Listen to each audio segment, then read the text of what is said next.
ಯಾವ ತರ ಬೆಳವಣಿಗೆ ಆಯ್ತು ಅಥವಾ ಡೆವಲಪ್ಮೆಂಟ್ ಆಯ್ತು ಅಂತ ಹೇಳಲಿಕ್ಕೆ ಹೇಳ್ತೀವಿ. ಆಲ್ರೆಡಿ ನಾನು ಹಿಂದಿನ ಸಂಚಿಕೆಯಲ್ಲಿ ಬ್ರಾಹ್ಮಣ ಹೇಳು ಶಬ್ದದ ಬಗ್ಗೆ ವ್ಯವಸ್ಥಿತವಾದಂತಹ ನಿರೂಪಣೆಯನ್ನ ಕೊಟ್ಟಿದ್ದೇನೆ. ಈಗ ಕುಟುಂಬ, ಬ್ರಾಹ್ಮಣ ಮತ್ತು ಆತನ ಕುಟುಂಬ. ಕುಟುಂಬ ಅಂತಂದ್ರೆ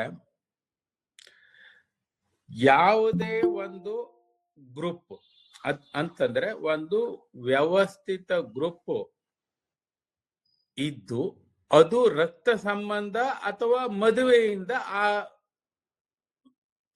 ಗ್ರೂಪಿನಲ್ಲಿ ವಾಸ್ತವ್ಯವಾಗಿ ಒಂದು ಕಡೆ ಒಂದೇ ಇದರಲ್ಲಿ ಸೋರಿನಡಿಯಲ್ಲಿ ಇರುವಂತಹದ್ದು.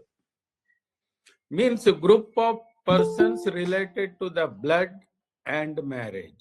Blood relationship ಇದ್ದಿರ್ಬೇಕು.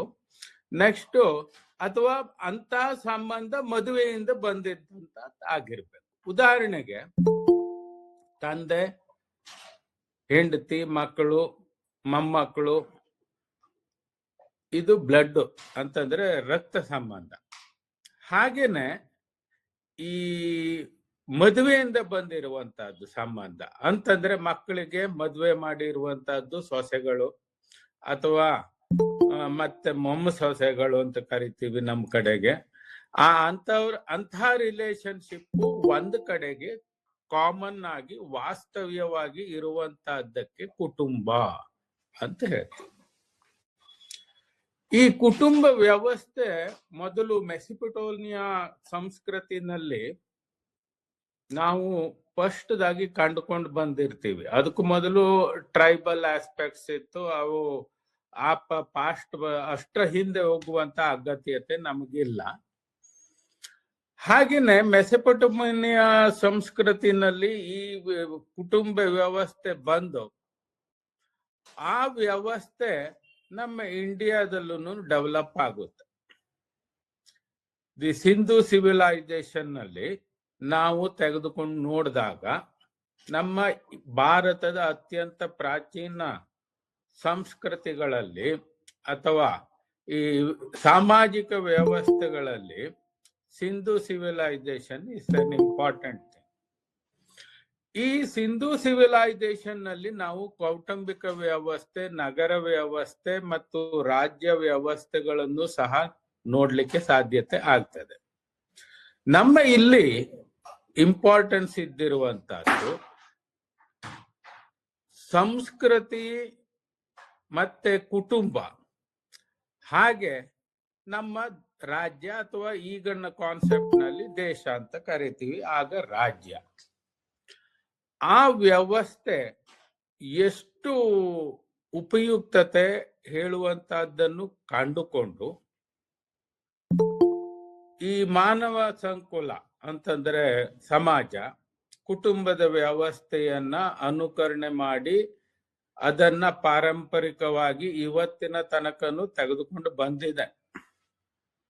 ಕೌಟುಂಬಿಕ ವ್ಯವಸ್ಥೆ ನಾವು ಇವಾಗ ಸಾಮಾನ್ಯವಾಗಿ ಎಲ್ಲಾ ದೇಶಗಳಲ್ಲೂ ನೋಡ್ತೀವಿ. ಕುಟುಂಬ ಪ್ರಾಥಮಿಕವಾದಂತಹದ್ದು ಒಂದು ಘಟಕ. ಈ ನಮ್ಮ ಈ ಬ್ರಾಹ್ಮಣ ಸಮಾಜದಲ್ಲಿ ಕೌಟುಂಬಿಕ ವ್ಯವಸ್ಥೆಯನ್ನ ನಾವು ಕಂಡುಕೊಂಡಿರುವಂತಹದ್ದು ಸಾಮಾನ್ಯ ವೇದಿಕ್ ಪೀರಿಯಡ್ ನಲ್ಲಿ. ಅಂತಂದ್ರೆ ಮನು, ಅದಕ್ಕೂ ಮೊದಲು ಸ್ವಲ್ಪ ಮಟ್ಟಿಗೆ ಡೆವಲಪ್ಮೆಂಟ್ ಆಗಿತ್ತು, ಆದರೆ ಶಾಸ್ತ್ರೋಕ್ತವಾಗಿ ಸಿಸ್ಟಮೆಟಿಕ್ ಆಗಿ ಧರ್ಮಬದ್ಧವಾಗಿ ಕುಟುಂಬದ ವ್ಯವಸ್ಥೆಯನ್ನ ನಾವು ಮನು ಅವರ ಕಾಲದಲ್ಲಿ ಕಾಣ್ತೀವಿ. ಆನಂತರ ಯಾಜ್ಞವಲ್ಕ್ಯ ಮತ್ತೆ ನಾರದ ಇವರುಗಳೆಲ್ಲ ಅದನ್ನ ಡೆವಲಪ್ಮೆಂಟ್ ಮಾಡ್ತಾರೆ. ಬಟ್ ಪ್ರಾಥಮಿಕವಾಗಿ ಒಂದು ಧರ್ಮಯುಕ್ತವಾದಂತ ಕುಟುಂಬ ವ್ಯವಸ್ಥೆಯನ್ನ ವೇದಿಕ್ ಪೀರಿಯಡ್ ನಲ್ಲಿ ಅಂತಂದ್ರೆ 1500 ಅಥವಾ 1000 BC ನಲ್ಲಿ ನಾವು ನೋಡ್ಲಿಕ್ಕೆ ಸಾಧ್ಯತೆ ಆಗುತ್ತೆ. ಅಂತಹ ಎಷ್ಟೋ ಸಾವಿರಾರು ವರ್ಷ ಕ್ರಿಸ್ತಿ ಶಕ ಪೂರ್ವ ಇದ್ದಿರುವ ವ್ಯವಸ್ಥೆ, ಸಾಮಾಜಿಕ ವ್ಯವಸ್ಥೆ ಇವತ್ತಿನ ತನಕನೂ ಕಂಟಿನ್ಯೂ ಆಗಿದೆ ಅಂತಂದ್ರೆ ಆ ವ್ಯವಸ್ಥೆ ಎಷ್ಟು ಪ್ರಾಧಾನ್ಯತೆಯನ್ನು ಪಡೆದುಕೊಂಡಿದೆ, ವ್ಯವಸ್ಥಿತೆಯನ್ನು ಹೊಂದಿದೆ ಮತ್ತು ಉಪಯುಕ್ತವಾಗಿದೆ ಸಮಾಜಕ್ಕೆ ಹೇಳುವಂತ ವಿಷಯವನ್ನ ನಾವು ಅರ್ಥ ಮಾಡ್ಕೊಳ್ಬಹುದು. ಯಾವುದೇ ಸಮಾಜದಲ್ಲಿ ಪ್ರಾಥಮಿಕ ಘಟಕ ಅಂತಂದ್ರೆ ಕುಟುಂಬ, ಗ್ರಾಮ, ನಂತರ ತಾಲೂಕು, ಜಿಲ್ಲೆ ಹೇಳುವಂಥದ್ದು ಇವಾಗಿತ್ತಿಗೆ ನಾವು ನೋಡ್ತಾ ಇದ್ದಿರುವುದು ದೇಶ. ಇದಿಷ್ಟು ನಮ್ಮ ಸಾಮಾಜಿಕ ಘಟಕಗಳಲ್ಲಿ ಇದ್ದಿರುವಂತ ವಿಷಯಗಳು. ಪ್ರಾಥಮಿಕವಾಗಿ ನಾವು ಕುಟುಂಬ ವ್ಯವಸ್ಥೆಯನ್ನ ನೋಡಿದಾಗ, ಕುಟುಂಬ ಅಂತಂದ್ರೆ ರಕ್ತ ಸಂಬಂಧಿಗಳು ಇರುವಂತ ಒಂದು ಸೋರಿನಡಿಯಲ್ಲಿ, ಅಂದ್ರೆ ಒಂದೇ ಒಂದು ಮನೆ ಒಳಗಡೆಗೆ ರಕ್ತ ಸಂಬಂಧವನ್ನು ಹೊಂದಿರುವಂತಹದ್ದು. ರಕ್ತ ಸಂಬಂಧ ಹುಟ್ಟಿನಿಂದ ಬಂದಿರಬಹುದು ಅಥವಾ ಮದುವೆಯಿಂದ ಬಂದಿರುವಂತಹದ್ದು. ಅಂತಹ ಎಲ್ಲ ಜನರು ವಾಸ್ತವ್ಯ ಒಂದು ಕಡೆ ಮಾಡ್ತಾ ಇದ್ರೆ ಅದನ್ನ ನಾವು ಕುಟುಂಬ ಅಂತ ಕರಿತೀವಿ. ಈ ಧರ್ಮಶಾಸ್ತ್ರದಂತೆ ಹಿಂದಿನ ವ್ಯವಸ್ಥೆಯಲ್ಲಿ ನಾವು ನೋಡಿದಾಗ, ಸಾಮಾಜಿಕ ವ್ಯವಸ್ಥೆಯನ್ನು ನೋಡಿದಾಗ, ಕುಟುಂಬಕ್ಕೂ ಅದರದ್ದೇ ಆದಂತ ಧರ್ಮ ಇದೆ. ಆ ಧರ್ಮಗಳ ಪಾಲನೆಯನ್ನ ಮಾಡಿದಲ್ಲಿ ಮಾತ್ರ ಅದೊಂದು ವ್ಯವಸ್ಥಿತ ಕುಟುಂಬ ಅಂತ ಕರಿತೀವಿ. ಇಲ್ಲದಿದ್ರೆ ಒಳ್ಳೆ ಕುಟುಂಬ ಆಗೋದಿಲ್ಲ. ಈಗ ಯಾವುದೇ ಒಬ್ಬರನ್ನು ಮದ್ವೆ ಮಾಡ್ಲಿಕ್ಕೆ ತೆಗೆದುಕೊಂಡೋಗಿ ಅವನ ಕುಟುಂಬ ಯಾವುದು ಅಂತ ಹೇಳುವುದನ್ನ ಪ್ರಾಮುಖ್ಯವಾಗಿ ಕೇಳ್ತಾರೆ. ಕುಟುಂಬವನ್ನ ಕುಟುಂಬದಲ್ಲಿ ಧರ್ಮ ಇಲ್ಲ ಅಂತಂದ್ರೆ ಅದನ್ನ ಮತ್ತೊಂದು ಕುಟುಂಬ ಒಪ್ಪಿಕೊಳ್ಳೋದಿಲ್ಲ. ಅದು ಈ ಕೌಟುಂಬಿಕ ವ್ಯವಸ್ಥೆಯಲ್ಲಿ ಪ್ರಾಧಾನ್ಯವಾದಂತಹ ವಿಷಯ. ಅಂತಂದರೆ ಒಂದು ಕುಟುಂಬ ಅಂತಂದರೆ ಅದರಲ್ಲಿ ಪಾಲಿಸಬೇಕಾದಂತ ಧರ್ಮಗಳಿದಾವೆ. ಒಂದು ಧರ್ಮ, ಇಂದು ಕಾನೂನು ಅಂತ ಹೇಳುವ ವಿಷಯಕ್ಕೆ ಅಂತಹದೇನು ವ್ಯತ್ಯಾಸಗಳೇನು ಬರೋದಿಲ್ಲ. ಈಗ ನಾವು ಒಂದು ಕುಟುಂಬವನ್ನು ತೆಗೆದುಕೊಂಡ್ರೆ ಆ ಕುಟುಂಬದಲ್ಲಿ ಮೊದಲು ಅಂತಂದ್ರೆ ನಾವು ಈ ಆಧುನಿಕತೆಗೆ ಬರುವ ಮೊದಲು, ಆಧುನಿಕ ಸಮಾಜಕ್ಕೆ ಕಾಲಿಡುವ ಮೊದಲು ಸಾಮಾನ್ಯವಾಗಿ 3 ರಿಂದ 4 ಜನರೇಷನ್ ಒಟ್ಟಿಗೆ ವಾಸ್ತವ್ಯ ಮಾಡುವಂತ ಜಾಗ ಅಂದ್ರೆ ಜಾಯಿಂಟ್ ಫ್ಯಾಮಿಲಿ. ಈ ಒಟ್ಟು ಕುಟುಂಬ ವ್ಯವಸ್ಥೆ, ಈ ಕುಟುಂಬ ಹೇಳುವಂತಹದ್ದು ಪ್ರಾಧಾನ್ಯತೆಯನ್ನು ಹೇಗೆ ಪಡೆದುಕೊಳ್ಳುತ್ತೆ ಅಂತಂದ್ರೆ ಒಟ್ಟು ಕುಟುಂಬ. ಈ ಒಟ್ಟು ಕುಟುಂಬದ ವ್ಯವಸ್ಥೆ ಇವತ್ತು ನಾವು ಎಲ್ಲಿ ನೋಡ್ಲಿಕ್ಕೆ ಸಾಧ್ಯತೆ ಇದೆ? ಎಲ್ಲ ಚಿಕ್ಕ ಚಿಕ್ಕ ಕುಟುಂಬಗಳಾಗಿ ವಿಂಗಡಣೆ ಆಗ್ತಾ ಇದೆ. ಆದರೆ ನಾವು ಇವತ್ತು ನೋಡಿದ್ರೆ ಸಾಮಾನ್ಯವಾಗಿ ಯಲ್ಲಾಪುರ, ಸಿರ್ಸಿ, ಸಿದ್ದಾಪುರ ಈ ಕಡೆಗೆ ಸ್ವಲ್ಪ ಮಟ್ಟಿಗಾದ್ರೂ ನಾವು 1, 2 ತಲೆಮಾರು 3 ತಲೆಮಾರು ಜನರ ತನಕನೂ ನೋಡ್ಬಹುದು ಒಟ್ಟು ವಾಸ್ತವ್ಯ ಇರುವಂತಹದ್ದು ನಮ್ಮ ಈ ಬ್ರಾಹ್ಮಣ ಸಮಾಜದಲ್ಲಿ. ಈ ಕುಮಟಾವನ್ನವರ ಈ ರೇಂಜ್ಗಳಲ್ಲಿ ನೋಡಿದ್ರೆ ಎಲ್ಲ 2 ಜನ ಗಂಡ ಹೆಂಡತಿ ಮಕ್ಕಳು. ಅದು ಮಕ್ಕಳು ಇನ್ನೆಲ್ಲೋ ಇದ್ದಿರ್ತಾವೆ, ವಯಸ್ಸಾದ ಗಂಡ ಹೆಂಡತಿರು ಮನೆಯಲ್ಲಿ ಇರ್ತಾರೆ. ನಾವು ಅದಕ್ಕೆ ಕುಟುಂಬ ಹೇಳಬೇಕೆ? ಹೇಳುವ ಪ್ರಶ್ನೆ ಬೇರೆ ಇದೆ. ಈ 2 ಜನ ಇದ್ರೆ ಕುಟುಂಬ ಅಂತ ಹೇಳುವುದಕ್ಕಿಂತನೂ ಕುಟುಂಬಿಕ ವ್ಯವಸ್ಥೆಯಲ್ಲಿ ಏನು ಪ್ರಾಧಾನ್ಯತೆವಾಗಿದ್ದಿರುವುದು ಅಂತಂದರೆ 3 ರಿಂದ 4 ಜನರೇಷನ್ಗಳು ಕನಿಷ್ಠ ಒಂದು ಕಡೆ ವಾಸ್ತವ್ಯ ಇರುವಂತ ಪ್ರದೇಶ. ಅಲ್ಲಿ ಏನಿರುತ್ತೆ? ಒಂದನೇದಾಗಿ ಪ್ರೀತಿ. ಈ ಎಲ್ಲಾ ಅಲ್ಲಿ ವಾಸ್ತವ್ಯವಿರುವ 3 ಜನರೇಷನ್ ಇರ್ಲಿ 4 ಜನರೇಷನ್ ಇರ್ಲಿ, ಪ್ರೀತಿ ವಿಶ್ವಾಸ ಇಲ್ಲ ಅಂತಂದ್ರೆ ಆ ಫ್ಯಾಮಿಲಿ ಚಿಕ್ಕದಾಗ್ತಾ ಬರುತ್ತೆ.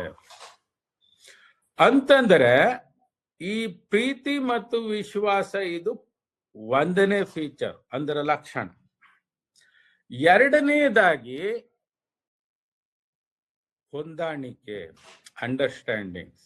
ಈ ಅಂಡರ್ಸ್ಟ್ಯಾಂಡಿಂಗ್ಸ್ ಇಲ್ಲ ಅಂತಂದ್ರೆ ದೊಡ್ಡ ಕುಟುಂಬ ಉಳಿಲಿಕ್ಕೆ ಸಾಧ್ಯತೆ ಇಲ್ಲ.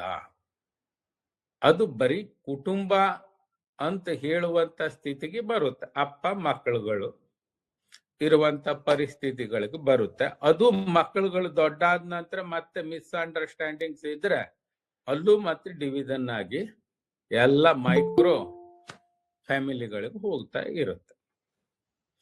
ಹಾಗಿದ್ರೆ ಇದು ನಿಜವಾದಂತ ಕುಟುಂಬಿಕ ವ್ಯವಸ್ಥೆಯ ಅಂಬಿಷನ್, ಉದ್ದೇಶನೇ ಅಂತ ಹೇಳುವುದು ನೋಡುವುದಾದರೆ, ಈ ಮೈಕ್ರೋ ಫ್ಯಾಮಿಲಿ ಕೌಟುಂಬಿಕ ವ್ಯವಸ್ಥೆ ನಿಜವಾದಂತ ಅರ್ಥ ಅಲ್ಲ.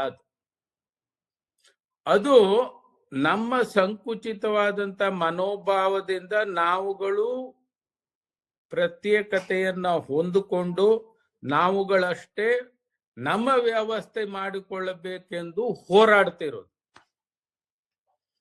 ಹಾಗಿದ್ರೆ ಮೈಕ್ರೋ ಅಂತಂದ್ರೆ ಸೂಕ್ಷ್ಮವಾದಂತ ಕುಟುಂಬ ಒಳ್ಳೆಯದೆ ಅಥವಾ ದೊಡ್ಡದಾದಂತ ಕುಟುಂಬ ಒಳ್ಳೆಯದೆ ಅಂತ ಪರಿಗಣನೆಯನ್ನು ನಾವು ಮಾಡಿಕೊಂಡು ಹೋದರೆ ಒಂದೊಂದು ವಿಷಯದಲ್ಲಿ ಒಂದೊಂದು ಒಳ್ಳೆಯದೇ. ಆದರೆ ನಿಜವಾದಂತ ಕುಟುಂಬದ ವ್ಯವಸ್ಥೆ ಅಂತಂದ್ರೆ 2-3 ಜನರೇಷನ್ ಇರುವಂತಹದ್ದು ಅತ್ಯುತ್ತಮವಾದಂತ ಕುಟುಂಬ ವ್ಯವಸ್ಥೆ. ಅಲ್ಲಿಯ ಜನರಿಗೆ ಸಾಮಾನ್ಯವಾಗಿ ಹೊಂದಾಣಿಕೆ ಇರುತ್ತೆ, ಪ್ರೀತಿ ವಿಶ್ವಾಸಗಳಿರುತ್ತೆ, ಮತ್ತೆ ಕುಟುಂಬದಲ್ಲಿ ಮಾಡತಕ್ಕಂತ ಉದ್ಯೋಗ ಅಥವಾ ವೃತ್ತಿಗಳಲ್ಲಿ ಡಿವಿಷನ್ ಆಫ್ ಲೇಬರ್ಸ್, ನೀವು ಅದನ್ನ ಮಾಡುದು, ಅವರು ಅದನ್ನ ಮಾಡುದು, ಮತ್ತೊಂದು ಒಬ್ರು ಮಾಡುದು, ಈ ತರ ಡಿವಿಷನ್ ಅನ್ನ ಮನೆ ಹಿರಿಯರವರು ಯಾರು ಮಾಡ್ತಾರೋ ಅದರಂತೆ ಫಾಲೋ ಮಾಡ್ಕೊಂಡು ಹೋಗ್ತಿರ್ತಾರೆ. ಬರತಕ್ಕಂತ ಆದಾಯವನ್ನ ಫ್ಯಾಮಿಲಿಗಾಗಿ ಖರ್ಚು ಮಾಡ್ತಾರೆ. ಫ್ಯಾಮಿಲಿ ಮೆಂಬರ್ಸ್ ಅದರಲ್ಲಿ ಸಂತೋಷವನ್ನು ಕಂಡುಕೊಂಡಿರ್ತಾರೆ. ನಂತರ ಈ ದೊಡ್ಡ ಕುಟುಂಬದಲ್ಲಿ ಇನ್ನೊಂದು ಅಂತಂದ್ರೆ ಅದೊಂದು ಶೈಕ್ಷಣಿಕ ಕೇಂದ್ರ. ಏನು ಹಾಗಂತಂದ್ರೆ ಶೈಕ್ಷಣಿಕ ಕೇಂದ್ರ ಅಂತಂದ್ರೆ ಮನೆಯಲ್ಲಿ ಒಂದು ಮಗು ಹುಟ್ಟುತ್ತೆ, ಸ್ಕೂಲು ಅಥವಾ ಅದರ ಶಿಕ್ಷಣಿಕವಾದಂತ ಪ್ರದೇಶಕ್ಕೆ ಹೋಗುವ ಮೊದಲು ಸಾಮಾನ್ಯವಾದಂತ ಜ್ಞಾನವನ್ನ,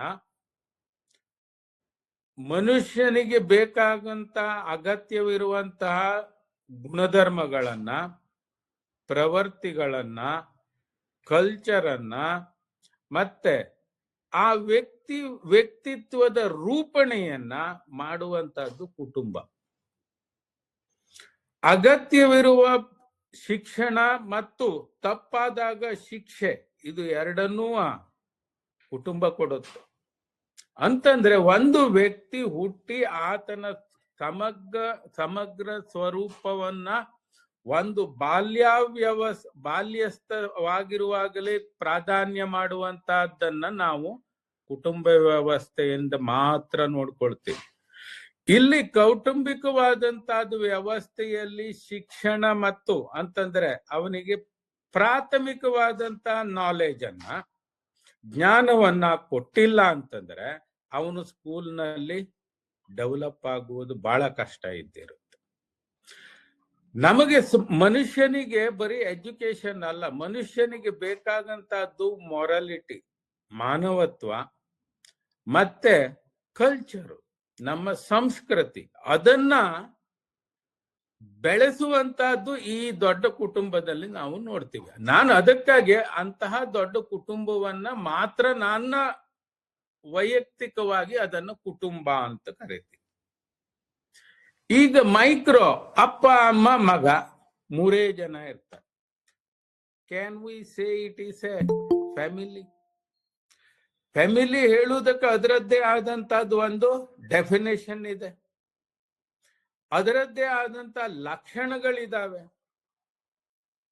ಆ ಲಕ್ಷಣಗಳನ್ನು ಹೊಂದಿದ್ರೆ ಮಾತ್ರ ನಾವು ಫ್ಯಾಮಿಲಿ ಅಂತ ಕರೆಯೋದಾದರೆ, ಈ ಕುಟುಂಬದ ವ್ಯವಸ್ಥೆಯಲ್ಲಿ 3 ಜನ 4 ಜನ ತಂದೆ ತಾಯಿ ಮಕ್ಕಳು ಇಷ್ಟೇ ಜನ ಇದ್ದಿರುವಂತಹದ್ದನ್ನು ಕುಟುಂಬ ಹೇಳಲಿಕ್ಕೆ ಆಗುತ್ತೆ. ಇವತ್ತಿನ ದಿವಸದಲ್ಲಿ ನಾವು ನೋಡಿದಾಗ ಸರ್ವೇ ಸಾಮಾನ್ಯವಾಗಿ ಬ್ರಾಹ್ಮಣ ಸಮಾಜದಲ್ಲೂ ತಂದೆ ತಾಯಿ 2 ಜನ ಮಕ್ಕಳ ಒಬ್ಬನ ಮಕ್ಕಳ ಇದ್ರೆ ಸಾಮಾನ್ಯವಾಗಿ ತಂದೆ ಕೆಲ್ಸಕ್ಕೆ ಹೋಗಿರ್ತಾನೆ. ಇವತ್ತಿನ ದಿವಸದಲ್ಲಿ ತಾಯಿನೂ ಕೆಲ್ಸಕ್ಕೆ ಹೋಗಿರ್ತಾರೆ. ಯಾವ ಶಿಕ್ಷಣ ಮಗುವಿಗೆ ಸಿಗುತ್ತೆ, ಅಲ್ಲಿ ಯಾವ ರಿಲೇಶನ್ಶಿಪ್ ಉತ್ಪನ್ನ ಆಗುತ್ತೆ, ಯಾವಾಗ ನಮ್ಮ ಕಲ್ಚರ್ಗಳನ್ನ ಸಂಸ್ಕೃತಿಗಳನ್ನ ಕನ್ವೆ ಮಾಡ್ಲಿಕ್ಕೆ ಅಂತಂದ್ರೆ ಟ್ರಾನ್ಸ್ಫರ್ ಮಾಡ್ಲಿಕ್ಕೆ ಸಾಧ್ಯತೆ ಇರುತ್ತೆ, ಅದ್ರ ಬಗ್ಗೆ ಜ್ಞಾನ ಕೊಡ್ಲಿಕ್ಕೆ ಸಾಧ್ಯತೆ ಎಲ್ಲಿರುತ್ತೆ, ನಮ್ಮ ಕುಟುಂಬ ಹೆಂಗ್ ಬಂತು, ನಾವು ಹೆಂಗೆ ಜೀವನವನ್ನು ಮಾಡಬೇಕು, ಬ್ರಾಹ್ಮಣ ಆದವನ ಕರ್ತವ್ಯಗಳೇನು, ಯಾವ ತರ ಬ್ರಾಹ್ಮಣತ್ವವನ್ನು ಕಾಪಾಡಬೇಕು, ಈ ಬ್ರಾಹ್ಮಣನಿಂದ ಸಮಾಜ ಹೇಗೆ ಅಭಿವೃದ್ಧಿ ಆಗ್ಬೇಕು, ಇದ್ರ ಬಗ್ಗೆ ಮಾಹಿತಿ ಯಾರು ಕೊಡ್ಲಿಕ್ಕೆ ಸಾಧ್ಯತೆ ಇದೆ? ಅದಕ್ಕಾಗಿ ಎಲ್ಲಿ ಒಂದು ವ್ಯವಸ್ಥಿತವಾದಂತಹ ಸಂಸ್ಕೃತಿಯ ಮತ್ತು ಮಾನವತ್ವದ ಶಿಕ್ಷಣ ದೊರೆಯುತ್ತದೋ ಅಂತಹದ್ದನ್ನ ನಾವು ಕುಟುಂಬ ಅಂತ ಹೇಳ್ಬೇಕಾಗುತ್ತೆ. ಅಂತಂದ್ರೆ ಈ ನಮ್ಮ ಕುಟುಂಬದ ಸಂಸ್ಕೃತಿ, ಪರಂಪರೆ ಮತ್ತು ಕೌಟುಂಬಿಕ ವ್ಯವಸ್ಥೆ ಇವು ಮುಂದುವರಿಯಬೇಕು. ಅಂತಹ ಮುಂದುವರಿಕೆಗೆ ಯಾರು ಹಿರಿಯರಿದ್ದವರು ಮಾರ್ಗದರ್ಶನ ಮಾಡ್ತಾರೆ. ಅದಕ್ಕಾಗಿ ನಾನು ಹೇಳ್ತಿದ್ದಿರೋದು, ಈ ಮೈಕ್ರೋ ಸೂಕ್ಷ್ಮವಾದಂತ ಕುಟುಂಬದಲ್ಲಿ ಆ ಲಕ್ಷಣಗಳನ್ನೆಲ್ಲ ನೋಡ್ಲಿಕ್ಕೆ ಸಾಧ್ಯತೆ ಇಲ್ಲ. ಒಬ್ಬರು ತಂದೆ ತಾಯಿ ಮಕ್ಕಳುಗಳು ಸಾಮಾನ್ಯವಾಗಿ ವಾಸ್ತವ್ಯವಾಗಿರುವಂತಹದ್ದು ಪ್ರದೇಶ, ಮನೆ, ಅದು ಕುಟುಂಬ ಅಂತ ಕುಟುಂಬದ ವ್ಯಾಪ್ತಿಯಲ್ಲಿ ತರಲಿಕ್ಕೆ ಸಾಧ್ಯತೆ ಇಲ್ಲ. ಹಾಗಿದ್ರೆ ಈಗ ನೆಕ್ಸ್ಟ್ ಆ ಕುಟುಂಬದ ವ್ಯವಸ್ಥೆ ಮತ್ತೆ good and bads of micro and joint family ಅದ್ರ ಬಗ್ಗೆ ಬೇಡ ಈಗ ಪ್ರಸ್ತುತವಾಗಿ. ನಮ್ಮ ಈ ಪ್ರಸ್ತುತವಾದಂತ ವಿಷಯ ಬ್ರಾಹ್ಮಣ ಕುಟುಂಬ.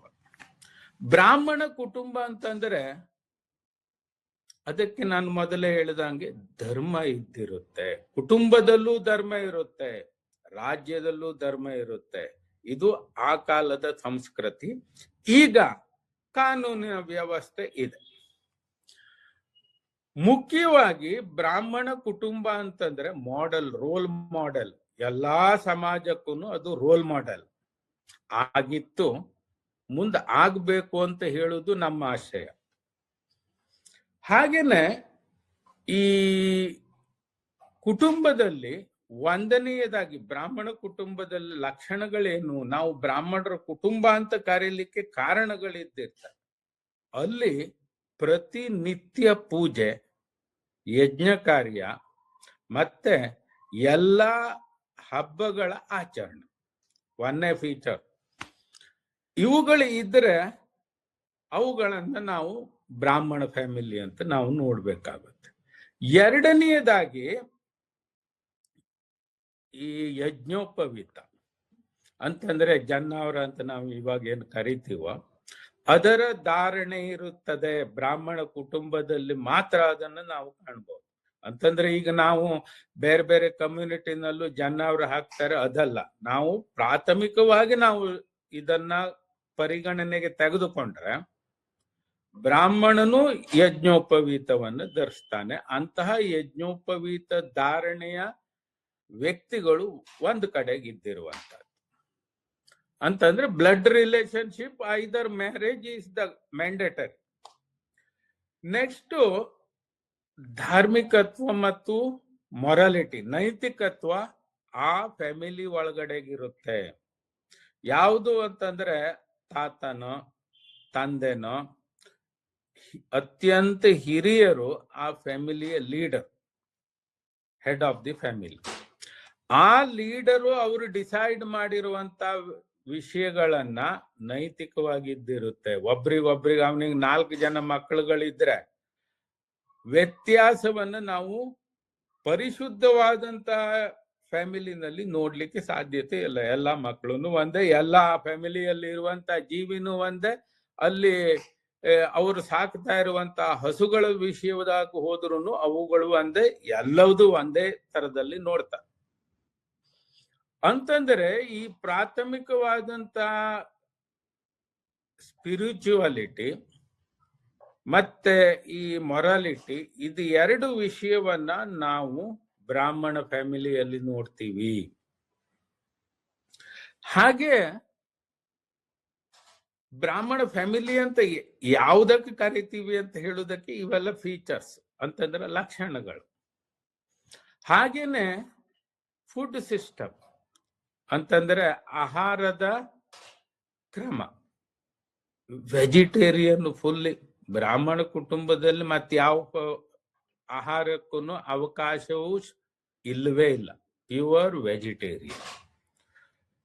ನಂತರ ಸೆಲ್ಫ್ ಕಂಟ್ರೋಲ್. ನಾನು ಒಂದು ಬ್ರಾಹ್ಮಣ ಕುಟುಂಬದ ವ್ಯಕ್ತಿ ಆಗಿದ್ರೆ ಹಲವಾರು ಆಸೆ ಮನುಷ್ಯನಾದವನಿಗೆ ಇದ್ದಿರುತ್ತೆ. ತಪ್ಪು ಕಲ್ಪನೆಗಳು ಬರ್ಬಹುದು, ಒಳ್ಳೆ ಕಲ್ಪನೆಗಳು ಬರ್ಬಹುದು. That is different. ಅಂತಂದ್ರೆ ಅಂತಹ ವಿಕಲ್ಪಗಳಲ್ಲೂ ಸಹ ಬ್ರಾಹ್ಮಣನಾದವನು ಆತನ ಕುಟುಂಬದಲ್ಲಾಗಲಿ ಆತನ ಸಂಪರ್ಕವಾಗಲಿ ಅಂತಂದ್ರೆ ಅವನು ಯಾರ ಜೊತೆಗೆ ಸಂಪರ್ಕ ಮಾಡಿದ್ರು ಸೆಲ್ಫ್ ಕಂಟ್ರೋಲ್ ಇರುತ್ತೆ. ನಂತರ ಜೀವನದ ಸ್ಟೈಲ್, ಸಾತ್ವಿಕತೆ. ನೀವು ಎಲ್ಲೇ ಬ್ರಾಹ್ಮಣರ ಮನೆ ಸಾಮಾನ್ಯವಾಗಿ ನೋಡಿ, ಇವತ್ತಿನ ಪರಿಸ್ಥಿತಿಗೆ ನಾನು ಹೇಳ್ತಾ ಇಲ್ಲ, ಇವತ್ತು ಸಾಮಾನ್ಯವಾಗಿ ಎಲ್ಲಾ ಇದರಲ್ಲೂ ಆರ್ಥಿಕತೆಯನ್ನ ಎಲ್ಲಾ ಫ್ಯಾಮಿಲಿಗಳಲ್ಲೂ ಸುಧಾರಣೆಗಳಾಗಿದ್ದಾವೆ. ಮೊದಲು ಅಂತಂದ್ರೆ ನಮ್ಮ ಅಜ್ಜನ ಕಾಲದಲ್ಲ ಅಥವಾ ನಮ್ಮ ಈ ಪ್ರಸ್ತುತವಾಗಿ ನಮ್ಮ ತಂದೆಯವರ ಕಾಲದಲ್ಲ ನೋಡಿದ್ರೆ ಬಡ ಬ್ರಾಹ್ಮಣ ಅಂತಾನೆ ಸ್ಟೋರಿನಲ್ಲಿ ಸ್ಟಾರ್ಟ್ ಆಗೋದೇ ಬಡ ಅಂತಾನೆ. ಆ ಹಿಂದಿ ಬಡ ಅಲ್ಲ, ಇದು ಕನ್ನಡದ ಬಡ. ಹಾಗಿದ್ರೆ ಸಾತ್ವಿಕವಾದಂತ ಜೀವನವನ್ನು ನಡೆಸ್ತಾ ಇರ್ತಾನೆ.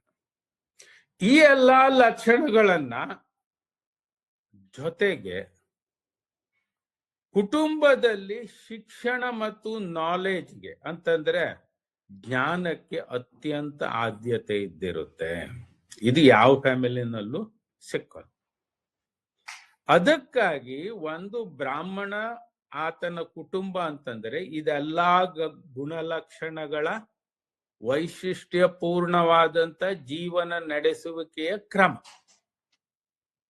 ಧಾರ್ಮಿಕವಾದ ಜೀವನ, ನೈತಿಕವಾದ ಜೀವನ, ಕಲ್ಚರಲ್ ಅಂತಂದ್ರೆ ಸಾಂಸ್ಕೃತಿಕವಾದಂತ ಜೀವನ, ಶೈಕ್ಷಣಿಕವಾದಂತ ಜೀವನ,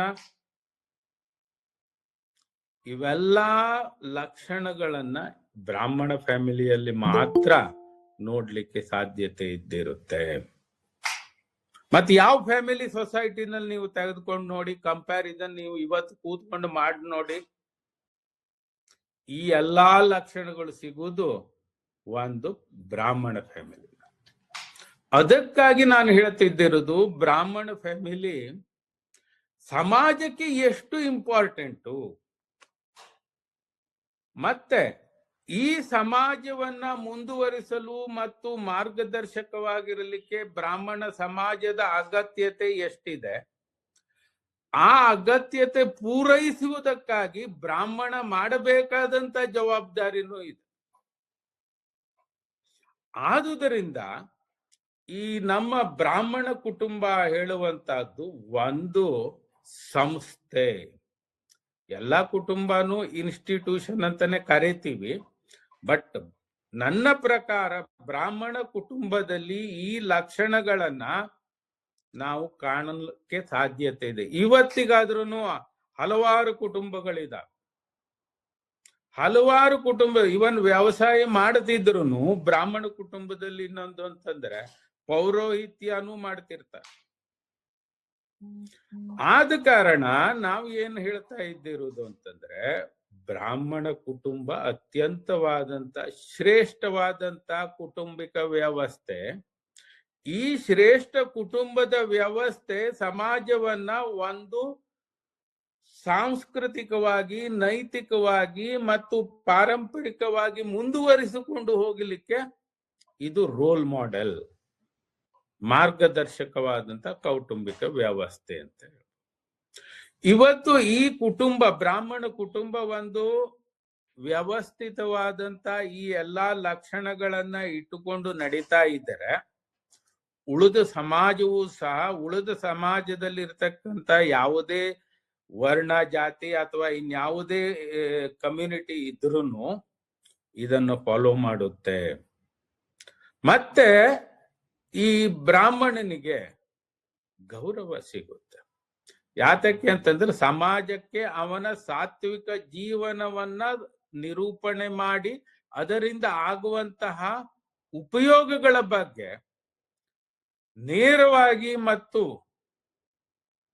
ಪರೋಕ್ಷವಾದಂತಹ ದಿಶೆಯಲ್ಲಿ ಅವನು ಸಾಗ್ತಾ ಇದ್ರೂ ಅದು ಸಾಮಾಜಿಕ ಒಳ್ಳೆಯದಕ್ಕಾಗುತ್ತೆ, ಸಮಾಜದ ನಿರೂಪಣೆಗಾಗುತ್ತೆ.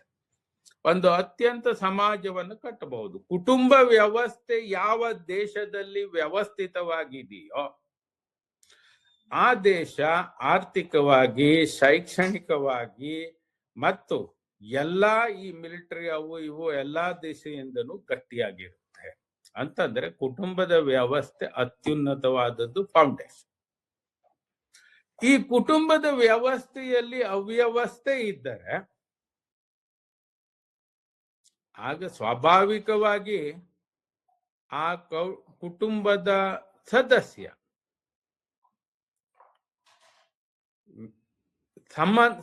ಅವನು ಕುಟುಂಬದ ಅವ್ಯವಸ್ಥೆಯಿಂದ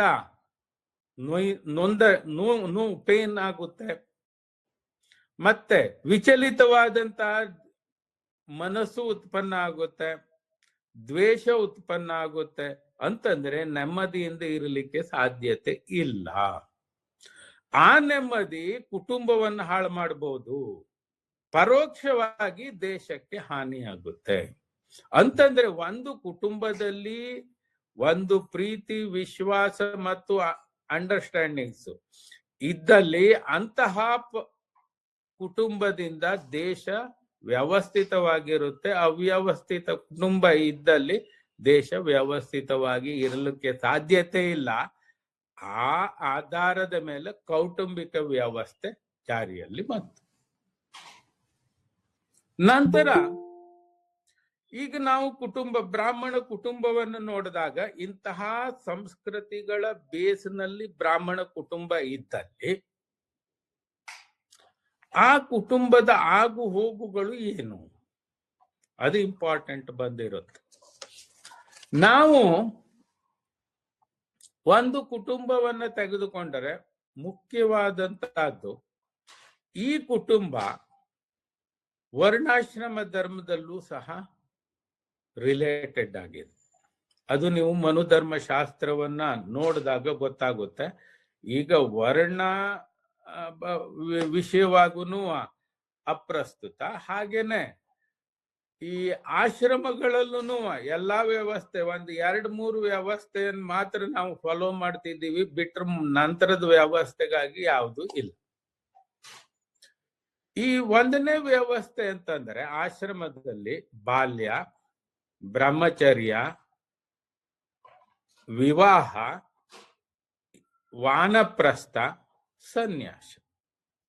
ಇದು 2 ಲಾಸ್ಟ್ದು ವಾನಪ್ರಸ್ಥ ಮತ್ತೆ ಸನ್ಯಾಸ ನಾವು ನೋಡ್ಲಿಕ್ಕೆ ಸಾಧ್ಯತೆ ಇಲ್ಲ ಇವತ್ತಿನ ಕೌಟುಂಬಿಕ ವ್ಯವಸ್ಥೆಯಲ್ಲಿ. ಬಾಕಿ 3 ನಾವು ನೋಡ್ಲಿಕ್ಕೆ ಆಗುತ್ತೆ. ಈ ಹಂತದಲ್ಲಿ ಅಂತಂದ್ರೆ 5 ಆಶ್ರಮಗಳನ್ನ ಪಾಲನೆ ಮಾಡಬೇಕಾದಂತ ಬಾಧ್ಯತೆಯನ್ನ ಬ್ರಾಹ್ಮಣ ಕುಟುಂಬಕ್ಕೆ ಇತ್ತು. ಬಾಕಿ ಯಾರಿಗೂ ಈ ವ್ಯವಸ್ಥೆ ಇತ್ತಿಲ್ವ ಅಂತ ಕೇಳಿದ್ರೆ ಆ ಸಂಸ್ಕಾರ ಇತ್ತಿಲ್ಲ. ಆ ಸಂಸ್ಕಾರ ಇಲ್ಲದಿರುವಿಕೆಯ ಕಾರಣದಿಂದ ಉಳಿದ ಸಮಾಜದಲ್ಲಿ ಇಂತಹ ಕಟ್ಟುನಿಟ್ಟಿನ ಕೌಟುಂಬಿಕ ವ್ಯವಸ್ಥೆಯನ್ನು ನಾವು ನೋಡ್ಲಿಕ್ಕೆ ಸಾಧ್ಯತೆ ಇಲ್ಲ. ಆದುದರಿಂದ ನಾನು ಹೇಳ್ತಿದ್ದಿರೋದು, ಒಂದು ಬ್ರಾಹ್ಮಣ ಕುಟುಂಬ ಅಂತಂದ್ರೆ ಅದು ಒಂದು ಸಂಸ್ಥೆ. ಅದ್ರ ಬಗ್ಗೆ ನಾನು ಆಲ್ರೆಡಿ ಹೇಳಿದ್ದೀನಿ ಏನೇನು ಇಂಪಾರ್ಟೆನ್ಸ್ ಇದೆ. ಕಲ್ಚರಲ್ ಟ್ರಾನ್ಸ್ಫಾರ್ಮೇಶನ್, ಎಜುಕೇಶನ್, ಅವು ಇವು ಎಲ್ಲ ಹಾಗೆ ಸಂಪ್ರದಾಯಗಳನ್ನ ನಡೆಸ್ಕೊಂಡು ಹೋಗಿ. ನೀವು ಒಂದು ಕುಟುಂಬದಲ್ಲಿ ಉದಾಹರಣೆಗೆ ಒಂದೇ ತಾಲೂಕಿನಲ್ಲಿ ಇರಬಹುದು, ಅಥವಾ ಒಂದೇ ವಿಲೇಜ್ನಲ್ಲೂ, ಒಂದು ಹಳ್ಳಿಯಲ್ಲೂ ಇದ್ದಿರ್ಬೋದು, ಗ್ರಾಮದಲ್ಲೂ ಇದ್ದಿರ್ಬೋದು. ಒಂದೊಂದು ಮನೆಯ ಪದ್ಧತಿಗಳು ಸ್ವಲ್ಪ ಸ್ವಲ್ಪ ವ್ಯತ್ಯಾಸಗಳನ್ನು ನಾವು ನೋಡಬಹುದು. ಅಂತಂದ್ರೆ ಈ ವ್ಯತ್ಯಾಸಗಳು ಆ ಮನೆಯ ಪರಂಪರೆ, ಅದು ಆ ಪರಂಪರೆಯನ್ನ ಕಂಟಿನ್ಯೂಟಿ ಮಾಡಿಕೊಂಡು ಹೋಗ್ಬೇಕಾದಂತಹದ್ದು ಆ ಕುಟುಂಬದ ಸದಸ್ಯ. ಅಂತಂದರೆ ಒಂದು ಕುಟುಂಬದ ಸಾಂಪ್ರದಾಯಿಕವಾಗಿರುವಂತ ಪದ್ಧತಿಯನ್ನು ಸಹ ಅವನ ಜೊತೆಗೆ ಅದನ್ನು ಮುಂದಿನ ಜನರೇಷನ್ಗೆ ಆ ಕುಟುಂಬದಲ್ಲಿ ತೆಗೆದುಕೊಂಡು ಹೋಗ್ಬೇಕಾಗ್ತದೆ. ಹಾಗೆ ಸಂಸ್ಕೃತಿಗಳ ಬಗ್ಗೆ, ಸಂಸ್ಕೃತಿ ಆ ಊರಿನ ಸಂಸ್ಕೃತಿ ಇರಬಹುದು, ಆಚರಣೆಗಳಿರ್ಬೋದು, ಆ ದೇಶದ ಸಂಸ್ಕೃತಿ ಆಚರಣೆಗಳು ಸಹ ಇರಬಹುದು. ಅವುಗಳನ್ನ ಕ್ಯಾರಿ ಮಾಡುವಂತ ಜವಾಬ್ದಾರಿ ಪ್ರತಿಯೊಂದು ಮೆಂಬರ್ನಲ್ಲೂ ಇದ್ದಿರುತ್ತೆ, ಅಂತಂದ್ರೆ ಸದಸ್ಯನಲ್ಲೂ ಇದ್ದಿರುತ್ತೆ. ಅಂತಂದ್ರೆ ಈ ನಮ್ಮ ಹೆರಿಟೇಜ್, ಕಲ್ಚರ್ ಮತ್ತೆ ಮೊರಾಲಿಟಿ ಮತ್ತೆ ಈ ದೇಶದ ಬಗ್ಗೆ ಮತ್ತೆ ನಮ್ಮ ಜನರ ಬಗ್ಗೆ ಪ್ರೀತಿ ವಿಶ್ವಾಸಗಳನ್ನ ಮುಂದುವರಿಸುವ ಸಿಸ್ಟಮ್ ಇದ್ದಿರುವುದು ಕುಟುಂಬ ವ್ಯವಸ್ಥೆಯಲ್ಲಿ ಮಾತ್ರ. ಕುಟುಂಬ ವ್ಯವಸ್ಥೆ ಇಲ್ಲ ಅಂತಂದಲ್ಲಿ ಇವುಗಳೆಲ್ಲ ಮುಂದೆ ನಶಿಸಬಹುದು. ನಮ್ಮ ಈ ಜವಾಬ್ದಾರಿ ಏನಂತಂದ್ರೆ, ನಮ್ಮ ಈ ಸಂಸ್ಕೃತಿ, ಹಿಂದುತ್ವ ಮತ್ತೆ ಬ್ರಾಹ್ಮಣಿಸಂ, ಇದು ಒಂದು ನಮ್ಮ ರಕ್ಷಣೆ ಮಾಡಬೇಕಾದಂತ ನಮ್ಮೆಲ್ಲರ ಹಕ್ಕು, ಬಾಧ್ಯತೆ. ಈಗ ನೀವು ಕೇಳಬಹುದು, ಅಲ್ಲ ನೀವು ಬ್ರಾಹ್ಮಣರ ಬಗ್ಗೆ ಮಾತ್ರ ಹೇಳ್ತಿದ್ದೀರಿ, ಇದು ನಮ್ಮ ಕಾನೂನಿಗೆ ವಿರುದ್ಧವಾದದ್ದು, ನೀವು ಹಾಗೆಲ್ಲ ಮಾತಾಡಬಾರದು, ಬ್ರಾಹ್ಮಣರು ಒಬ್ಬರ ಬಗ್ಗಾಗೇನೆ ಅಂತ ಹೇಳುವ ವಿಷಯವನ್ನು ನೀವು ಕೇಳಬಹುದು. ಆದರೆ ಕಾನೂನಿನಲ್ಲಿ, ನಮ್ಮ ಸಂವಿಧಾನದಲ್ಲೂ ಸಹ ಆರ್ಟಿಕಲ್ 14 ಅಂತಂದರೆ ಕಾನೂನಿನ ಮುಂದೆ ಎಲ್ಲರೂ ಸಮಾನರು, ಹಾಗೇನೆ ಈಕ್ವಾಲಿಟಿ ಬಿಫೋರ್ ಲಾ. ಅದರಂತೆ ಆರ್ಟಿಕಲ್ 21 ಇದು ಹ್ಯೂಮನ್ ರೈಟ್. ಒಂದು 1000 ಜನ ಇರುವಂತ ಲ್ಯಾಂಗ್ವೇಜ್ ನಲ್ಲಿ ಇರುವಂತ ಒಂದು ಕಮ್ಯುನಿಟಿ ಸಹ ಆ ಕಮ್ಯುನಿಟಿಯ ರಕ್ಷಣೆ, ಅದರ ಸಂಸ್ಕೃತಿ, ಅದರ ವಿಚಾರಧಾರೆಗಳನ್ನ ಮುಂದುವರಿಸಿಕೊಂಡು ಹೋಗುವಂತ ಅಧಿಕಾರ ಮತ್ತು ಹಕ್ಕು ಆ ಕಮ್ಯುನಿಟಿಗೆ ಸಂವಿಧಾನದಿಂದ ಇದೆ. That is called human rights.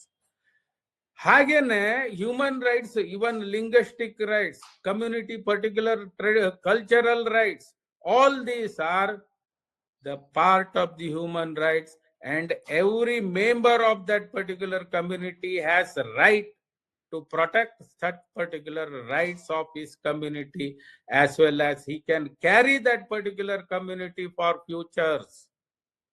ಅಂತಂದ್ರೆ ಈಗ ಯಾವುದೇ ವ್ಯಕ್ತಿ ನಮ್ಮದೇ ಆದಂತ ಹ್ಯೂಮನ್ ರೈಟ್ ಅಂತಂದ್ರೆ ಈ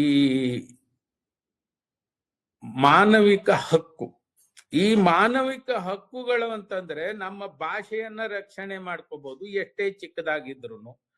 ಯಾವುದೇ ಉದಾಹರಣೆಗೆ ನಮ್ದು ಶಿರ್ಸಿ, ಸಿದ್ದಾಪುರ ಅಥವಾ ಕುಮಟಾದಲ್ಲಿ ಹವ್ಯಕ ಲ್ಯಾಂಗ್ವೇಜ್ ಇದೆ. ಇದು ಬಾಕಿ ಕಡೆಗೆ ಇರುವಂತ ಲ್ಯಾಂಗ್ವೇಜ್ ಗಿಂತನೂ ವ್ಯತ್ಯಾಸ ಇದೆ. ಇವುಗಳನ್ನ ರಕ್ಷಣೆ ಮಾಡಿ ಇದನ್ನ ಮುಂದಿನ ಜನರೇಷನ್ಗೆ ತಾಗಿಸಿಕೊಂಡು ಹೋಗಬೇಕಾದಂತಹದ್ದು ಹಕ್ಕು ಸಹ ನಮಗಿದೆ. ನಾವು ಅದಕ್ಕೆ ಭಯಪಡಬೇಕಾದಂತ ವಿಷಯ ಏನು ಅಲ್ಲ. ಹಾಗೆಯೇ ನಮ್ಮ ಈ ಕೌಟುಂಬಿಕ ವ್ಯವಸ್ಥೆ ಅಥವಾ ಈ ನಮ್ಮ ಬ್ರಾಹ್ಮಣ ಸಮಾಜದ ಬಗ್ಗೆ ಇದ್ದಿರುವಂತ ಈ ಒಳ್ಳೆಯ ಕಲ್ಪನೆಗಳು, ಒಳ್ಳೆಯ ಆದರ್ಶಗಳು ಮತ್ತು ವ್ಯವಸ್ಥೆಯನ್ನ ಮುಂದುವರಿಸಿಕೊಂಡು ಹೋಗುವಂತಹದ್ದು, ಅದನ್ನ ನಮ್ಮ ನೆಕ್ಸ್ಟ್ ಜನರೇಷನ್ಗೆ ತಿಳಿಸಿಕೊಡುವಂತ ವಿಷಯ ಕಾನೂನು ಬಾಹಿರವಲ್ಲ, ಅದು ನಮ್ಮ ರಕ್ಷಣೆಯ ಹಕ್ಕು. ಆದ್ದರಿಂದ ಈ ವಿಷಯದ ಬಗ್ಗಾಗಿ ನಾವೇನು ಭಯ ಪಡಬೇಕಾದದ್ದಿಲ್ಲ. ಎಷ್ಟೋ ತಪ್ಪು ಕಲ್ಪನೆಗಳಿದೆ. ನಾವು ಬ್ರಾಹ್ಮಣ ಅಂತ ಹೇಳ್ಕೊಂಡು ಹೋಗ್ಬಿಟ್ರೆ ಅಯ್ಯೋ ನಾವು ಮೇಲ್ಜಾತಿಯವರು ಕೆಳಜಾತಿಯವರು ಆ ತರ ಎಲ್ಲ ವಿಕಲ್ಪಗಳನ್ನ ಮಾಡಿಕೊಳ್ಳುವಂತ ಆಗತ್ತೆ. ನಾನು ಬ್ರಾಹ್ಮಣ, ನನಗೆ ನಂದೇ ಆದಂತ ಲಕ್ಷಣಗಳಿದಾವೆ, ನನಗೆ ನಂದೇ ಆದಂತ ಪರಂಪರೆ ಇದಾವೆ, ನನಗೆ ನಂದೇ ಆದಂತ ಸಂಸ್ಕೃತಿಗಳಿದಾವೆ. ಅವುಗಳನ್ನ ರಕ್ಷಣೆ ಮಾಡ್ಕೊಂಡು ಹೋಗ್ಬೇಕು ಅಂತ ಹೇಳುವಂತ ಬಾಧ್ಯತೆ ನಮಗಿದೆ. ಅದೇ ಸಮಯದಲ್ಲಿ ಉಳಿದ ಕಮ್ಯುನಿಟಿ ಬಗ್ಗಾಗೂ ಸಹ ನಾವು ಯಾವುದೇ ರೀತಿಯಿಂದ ತೊಂದರೆ ಕೊಡುವಂತ ಉದ್ದೇಶ ಯಾವ ಒಳ್ಳೆ ಬ್ರಾಹ್ಮಣನಿಗೂ ಇಲ್ಲ. ಅವನು ನಾವು ಗೌರವಿಸ್ತೀವಿ, ಅವುಗಳು ಸಹ ನಮ್ಮಂತೆ ಜೀವನ ಸಾಗಿಸಲಿಕ್ಕೆ ನಾವು ಬೇಕಾದ್ರೆ ಪ್ರೇರಣೆಯನ್ನ ಕೊಡ್ತೀವಿ. ಅಂತಂದ್ರೆ ನೀವುನು ಇದೇ ವ್ಯವಸ್ಥೆಯಲ್ಲಿ ಬಂದರೆ ನಿಮ್ಮ ಕುಟುಂಬ ಒಳ್ಳೆಯದಾಗಿರುತ್ತೆ, ಚೆನ್ನಾಗಿರುತ್ತೆ, ಪ್ರೀತಿ ವಿಶ್ವಾಸದಲ್ಲಿ ಇರುತ್ತೆ, ಅಭಿವೃದ್ಧಿಯನ್ನು ಕಾಣಿಸುತ್ತೆ. ಆದ್ದರಿಂದ ನಾವು ಈ ವಿಷಯವಾಗಿ ಭಯಪಡಬೇಕಾದಂತ ಅಗತ್ಯತೆ ಇಲ್ಲ. ನಮಗೂ ಸಂವಿಧಾನಿಕ ಬದ್ಧವಾದಂತ ಹಕ್ಕು ನಮ್ಮ ವಿಚಾರಧಾರೆಗಳನ್ನ, ನಮ್ಮ ಪರಂಪರೆಗಳನ್ನ, ಸಂಸ್ಕೃತಿಯನ್ನ ರಕ್ಷಣೆ ಮಾಡುವಂತಹದ್ದು ಇದೆ. ಈಗ ನಾವು ಬ್ರಾಹ್ಮಣ ಕುಟುಂಬದ ಬಗ್ಗೆ ನೋಡ್ಲಿಕ್ಕೆ ಹೋದಾಗ ಮೊದಲನೆಯದಾಗಿ ಈ ಆಶ್ರಮದಲ್ಲಿ ಬಾಲ್ಯ ವ್ಯವಸ್ಥೆಯಲ್ಲಿ ನಾನು ಈಗಾಗಲೇ ಸಂಕ್ಷಿಪ್ತವಾಗಿ ಹೇಳಿದಾಗೆ ಎಲ್ಲಾ ಕುಟುಂಬದ ಸದಸ್ಯರುಗಳು ಅವನಿಗೆ ಟೀಚ್ ಮಾಡ್ತಿರ್ತಾರೆ. ಹೇಗೆ ಜೀವನದಲ್ಲಿ ಮುಂದೆ ಬರಬೇಕು, ಏನನ್ನ ಮಾಡಿದ್ರೆ ಒಳ್ಳೇದಾಗುತ್ತೆ, ಏನನ್ನ ಮಾಡಿದ್ರೆ ತಪ್ಪಾಗುತ್ತೆ, ಯಾವುದಕ್ಕೆ ಶಿಕ್ಷೆ ಸಿಗುತ್ತೆ, ಯಾವುದಕ್ಕೆ ಪ್ರೇರಣೆ ಮತ್ತು ಸಪೋರ್ಟ್ ಪ್ರೋತ್ಸಾಹ ಸಿಗುತ್ತೆ ಹೇಳುವಂತಹದ್ದನ್ನ ಆ ಫ್ಯಾಮಿಲಿನೇ ಆತನ ಬಾಲ್ಯಾವಸ್ಥೆಯಲ್ಲಿರುವಾಗಲೇನೆ ಕಲಿಸ್ತಾರೆ. ಪ್ರಾಥಮಿಕವಾದಂತ ಶಿಕ್ಷಣದ ಜ್ಞಾನವನ್ನು ಸಹ ಮನೆಯಲ್ಲೇ ಕೊಡ್ತಾರೆ. ಆದ ಕಾರಣ ಆ ಬಾಲ್ಯ ವ್ಯವಸ್ಥೆಯಲ್ಲಿ ಆ ಆಶ್ರಮದಲ್ಲಿ ಇದ್ದಾಗ ಅವನು ಒಂದು ಬ್ರಹ್ಮಚರ್ಯ ಪಾಲನೆಯ ತನಕ ಒಂದು ಪ್ರಾಥಮಿಕವಾದಂತ ಒಂದು ಮನುಷ್ಯನಿಗೆ ದೇಶ, ಕುಟುಂಬ, ಪ್ರೀತಿ, ವಿಶ್ವಾಸ, ನೈತಿಕತೆ, ಅನೈತಿಕತೆಗಳ ಬಗ್ಗೆ ಒಂದು ಸಂಕ್ಷಿಪ್ತವಾದಂತಹದ್ದು ಶಿಕ್ಷಣ ಆಲ್ರೆಡಿ ಕೊಟ್ಟಾಗಿರುತ್ತೆ. ಇವತ್ತು ನಾವು ಈ ನಮ್ಮ ಕೌಟುಂಬಿಕ ವ್ಯವಸ್ಥೆಯಲ್ಲಿ ಈ ಸಿಸ್ಟಮ್ ಅನ್ನು ಕಾಣ್ಲಿಕ್ಕೆ ಸಾಧ್ಯತೆ ಇಲ್ಲ. ಹಾಗೇನೆ ಎರಡನೆಯದು ಬ್ರಹ್ಮಚರ್ಯ. ಉಪನಯನ ಮಾಡ್ತಾರೆ. ಕೆಲವೊಂದಿಷ್ಟು ಮೊದಲು ಗುರುಕುಲಕ್ಕೆ ಕಳಿಸ್ಬಿಡ್ತಿದ್ರು, ಮನೆಯಲ್ಲಿ ಅವನು ಅಲ್ಲಿ ಶಿಕ್ಷಣಕ್ಕಾಗಿ ಹೋಗ್ತಿದ್ದ, ಮನೆಯಲ್ಲಿ ಅವನದು ಯಾವುದೇ ರೀತಿಯಿಂದ ಪ್ರವೇಶ ಇರ್ತಿತ್ತಿಲ್ಲ ಆ ಶಿಕ್ಷಣದ ಬ್ರಹ್ಮಚರ್ಯ ಮುಗಿಯೋ ತನಕನು. ಆದ್ರೂ ಇವತ್ತಿನ ವ್ಯವಸ್ಥೆಯಲ್ಲಿನೂ ಕೂಡ ನಾವು ಕಾಣಬಹುದು, ಬ್ರಹ್ಮಚರ್ಯ ಅಂತಂದ್ರೆ ಮದುವೆಯ ಒಳಗಡೆ ಇರುವಂತ ಒಂದು ಏಜ್ ಗ್ರೂಪ್ ಏನಿರುತ್ತೋ ಅದನ್ನು ನಾವು ಬ್ರಹ್ಮಚರ್ಯ ಅಂತ ಹೇಳಿ ಕರೀಲಿಕ್ಕೆ ಆಗುತ್ತೆ. ಆ ಪರ್ಟಿಕ್ಯುಲರ್ ಪೀರಿಯಡ್ ನಲ್ಲಿ